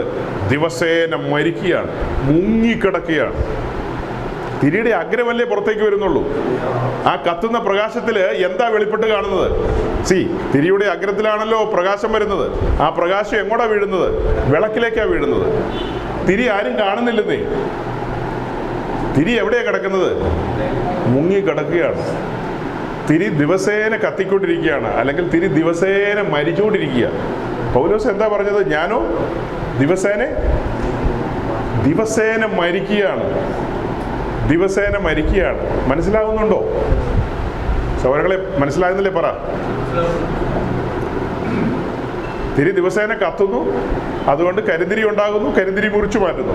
പൗലോസ് പറയാണ്, ഞാൻ ദിവസേന മരിക്കുന്നു. പാപസംബന്ധമായി മരിച്ച നാം ലോകസംബന്ധമായി മരിക്കണം. അടുത്തപടി, മൂന്നാമത്തെ കാര്യം, നാം സ്വയത്തിന് മരിക്കണം. 3 കാര്യം പറഞ്ഞു, മറന്നു പോകരുത്. നോട്ട് ചെയ്തോണം, കുറിച്ചു വെച്ചോണം. നാം രക്ഷിക്കപ്പെട്ടു വരുമ്പോൾ പാപസംബന്ധമായി മരിച്ചവരാണ്. നാം വിശ്വാസ സ്നാനത്തിലേക്ക് പ്രവേശിക്കുമ്പോൾ ഈ ലോകത്തിനും കൂടെ മരിക്കുകയാണ്. നമ്മൾ പാപത്തിന് മരിച്ചവരായ നാം ലോകത്തിന് മരിക്കുകയാണ്.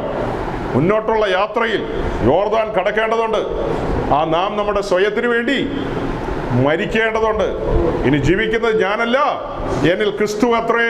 എല്ലാവർക്കും വേണ്ടി ഒരുവൻ മരിച്ചിരിക്കെ ഇനി ജീവിക്കുന്നവർ തങ്ങൾക്കായിട്ടല്ല, തങ്ങൾക്ക് വേണ്ടി മരിച്ചുയർത്തവനായിട്ട് തന്നെ ജീവിക്കേണ്ടതിന്. ഇനി ജീവിക്കുന്നത് ഞാനല്ല.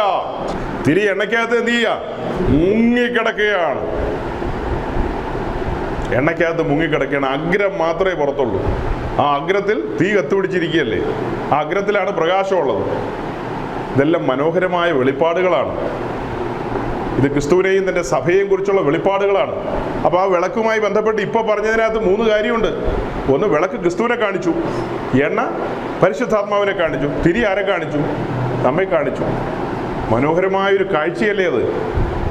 അല്ലേ? മനോഹരമായൊരു കാഴ്ചയാണ്. നമ്മുടെ ജീവിതത്തിൽ ഇനി ജീവിക്കുന്ന ഞാനല്ല, എന്നിൽ ക്രിസ്തു അത്രേ. നാം പരിശുദ്ധാത്മ നിറവിൽ ജീവിച്ച് പ്രകാശം പരത്തുന്ന പരിശുദ്ധാത്മ നിറവിൽ ജീവിച്ച് പ്രകാശം പരത്തുന്ന അനുഭവങ്ങൾ. പ്രകാശം പരത്താനാണ് വിളിക്കപ്പെട്ടിരിക്കുന്നത്. നമ്മൾ തുടങ്ങിയത് റോമാലേഖനം 15:4 നിന്നാണ്. ആ വാക്യം ഒന്നുകൂടെ വായിച്ച് നമുക്ക് അവസാനിപ്പിക്കാം. മുന്നെഴുതിയിരിക്കുന്നതൊക്കെയും നമ്മുടെ ഉപദേശത്തിനായിട്ട് നമുക്ക് തിരുവെഴുത്തുകളാൽ ഉളവാകുന്ന സ്ഥിരതയാലും ആശ്വാസത്താലും പ്രത്യാശ ഉണ്ടാകേണ്ടതിന് തന്നെ എഴുതിയിരിക്കുന്നു. മുന്നെഴുതിയിരിക്കുന്നതിൽ നിന്ന് ഈ സമയം വരെ നമ്മൾ ധ്യാനിക്കുകയായിരുന്നു. ദൈവത്തിൻ്റെ ദാസൻ എന്ന നിലയിൽ ഞാൻ നിങ്ങളോട് പ്രസംഗിക്കുകയായിരുന്നു, പൊരുൾ തിരിക്കുകയായിരുന്നു. അത് നിങ്ങൾക്ക് സ്ഥിരതയും ആശ്വാസവും തരേണ്ടതാണ്. നിങ്ങൾക്ക് എന്തെങ്കിലും ആശ്വാസം തോന്നുന്നുണ്ടോ കേട്ടിട്ട്? അതെയോ സമയം മെനക്കെടുത്തിയെന്ന് തോന്നിയോ? ഇത് നിങ്ങൾക്ക് ആശ്വാസമായി പരിണമിക്കണം. ഞാനൊരു തിരിയാകാൻ വിളിക്കപ്പെട്ടവനാണ്. എന്നിൽ നിന്ന് ഇടിച്ചെടുത്ത തെളിവുള്ള ഒലിവെണ്ണ പുറപ്പെടേണ്ടതുണ്ട്. ഈ പറഞ്ഞ കാര്യങ്ങളിലെല്ലാം വിവിധങ്ങളായ അനുഭവങ്ങളിലൂടെ നമ്മെ കടത്തിവിടും. നമ്മൾ പ്രതീക്ഷിക്കാത്ത കാര്യങ്ങളായിരിക്കും സംഭവിക്കുന്നത്. ഭാര്യ തെക്കോട്ട് തിരിഞ്ഞു നിൽക്കും, അല്ലെ ഭർത്താവ് വടക്കോട്ട് തിരിഞ്ഞു നിൽക്കും, മക്കൾ തലകുത്തി നിൽക്കും, അല്ലെ അയൽവാസികൾ അങ്ങനെ വരും ഇങ്ങനെ വരും എന്ന് വേണ്ട. ജോലി സ്ഥലത്ത് പലയിടങ്ങളിൽ 4 സൈഡിൽ നിന്നായിരിക്കും ഇത്തരം കാര്യങ്ങളൊക്കെ കടന്നു വരുന്നത്. ഇത്തരം കാര്യങ്ങളൊക്കെ ദൈവം അനുവദിക്കും. എന്തിനാ അനുവദിക്കുന്നത്? അവിടെയാണ് നമ്മെ സഹിഷ്ണുതയിലേക്കും സിദ്ധതയിലേക്കും പ്രത്യാശയിലേക്കും ഒക്കെ കൊണ്ടുവരുന്ന അനുഭവങ്ങൾ. ഇതിന്റെ നടുവിൽ നാം പ്രശംസിക്കും. ഇതിന്റെ നടുവിൽ നമ്മൾ എന്ത് ചെയ്യും? പ്രശംസിക്കും. കാരണം എന്താ? ഈ കാലത്തിലെ കഷ്ടങ്ങൾ സാരമില്ലെന്ന് എണ്ണുന്നതിന്റെ കാരണം എന്താ? നമ്മിൽ വെളിപ്പെടുവാനുള്ള തേജസ് വിചാരിച്ചാൽ. അങ്ങനെയല്ലേ? അപ്പൊ ക്രിസ്തുവിന് വരേണ്ടിയ കഷ്ടവും പിൻവരുന്ന ഈ വാക്യം നിങ്ങൾ മറക്കുവോ? പത്രോസ് അങ്ങനെ പറഞ്ഞെങ്കിൽ പൗലോസ് വേറെ രീതിയിലാണ് പറഞ്ഞത്. ഈ കാലത്തിലെ കഷ്ടങ്ങൾ സാരമില്ല. എങ്ങനെയാ പറഞ്ഞത്? നമ്മിൽ വെളിപ്പെടുവാനുള്ള തേജസ് വിചാരിച്ചാൽ ഈ കാര്യങ്ങൾ സാരമില്ല. പത്രോസും പൗലോസും ഒന്നും അല്ല അത് പറഞ്ഞത്. ദൈവത്തിന്റെ പരിശുദ്ധാത്മാവ് കുറിച്ചു വെച്ച് തന്നിരിക്കുക. 2 പേരെ കൊണ്ട് എഴുതിച്ചെന്നേ ഉള്ളൂ. ദൈവത്തിന്റെ പരിശുദ്ധാത്മാവിന്റെ ആലോചനയാണത്.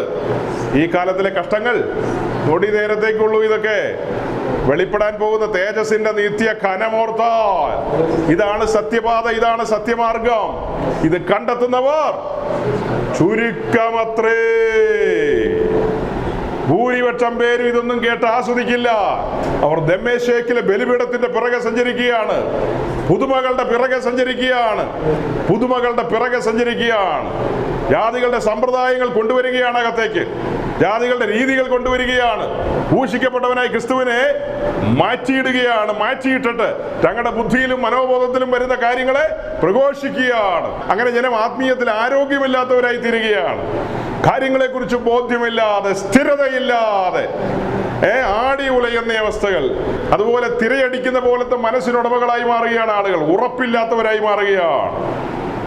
ഉറപ്പില്ലാത്തവരായി മാറുന്ന അനുഭവങ്ങളെ കുറിച്ച് കർത്താവ് വരാൻ താമസിച്ച് നമുക്ക് വൈകിട്ട് ചില കാര്യങ്ങൾ ചിന്തിക്കാം. പഠിച്ചും നിശ്ചയം പ്രാപിച്ചതിലും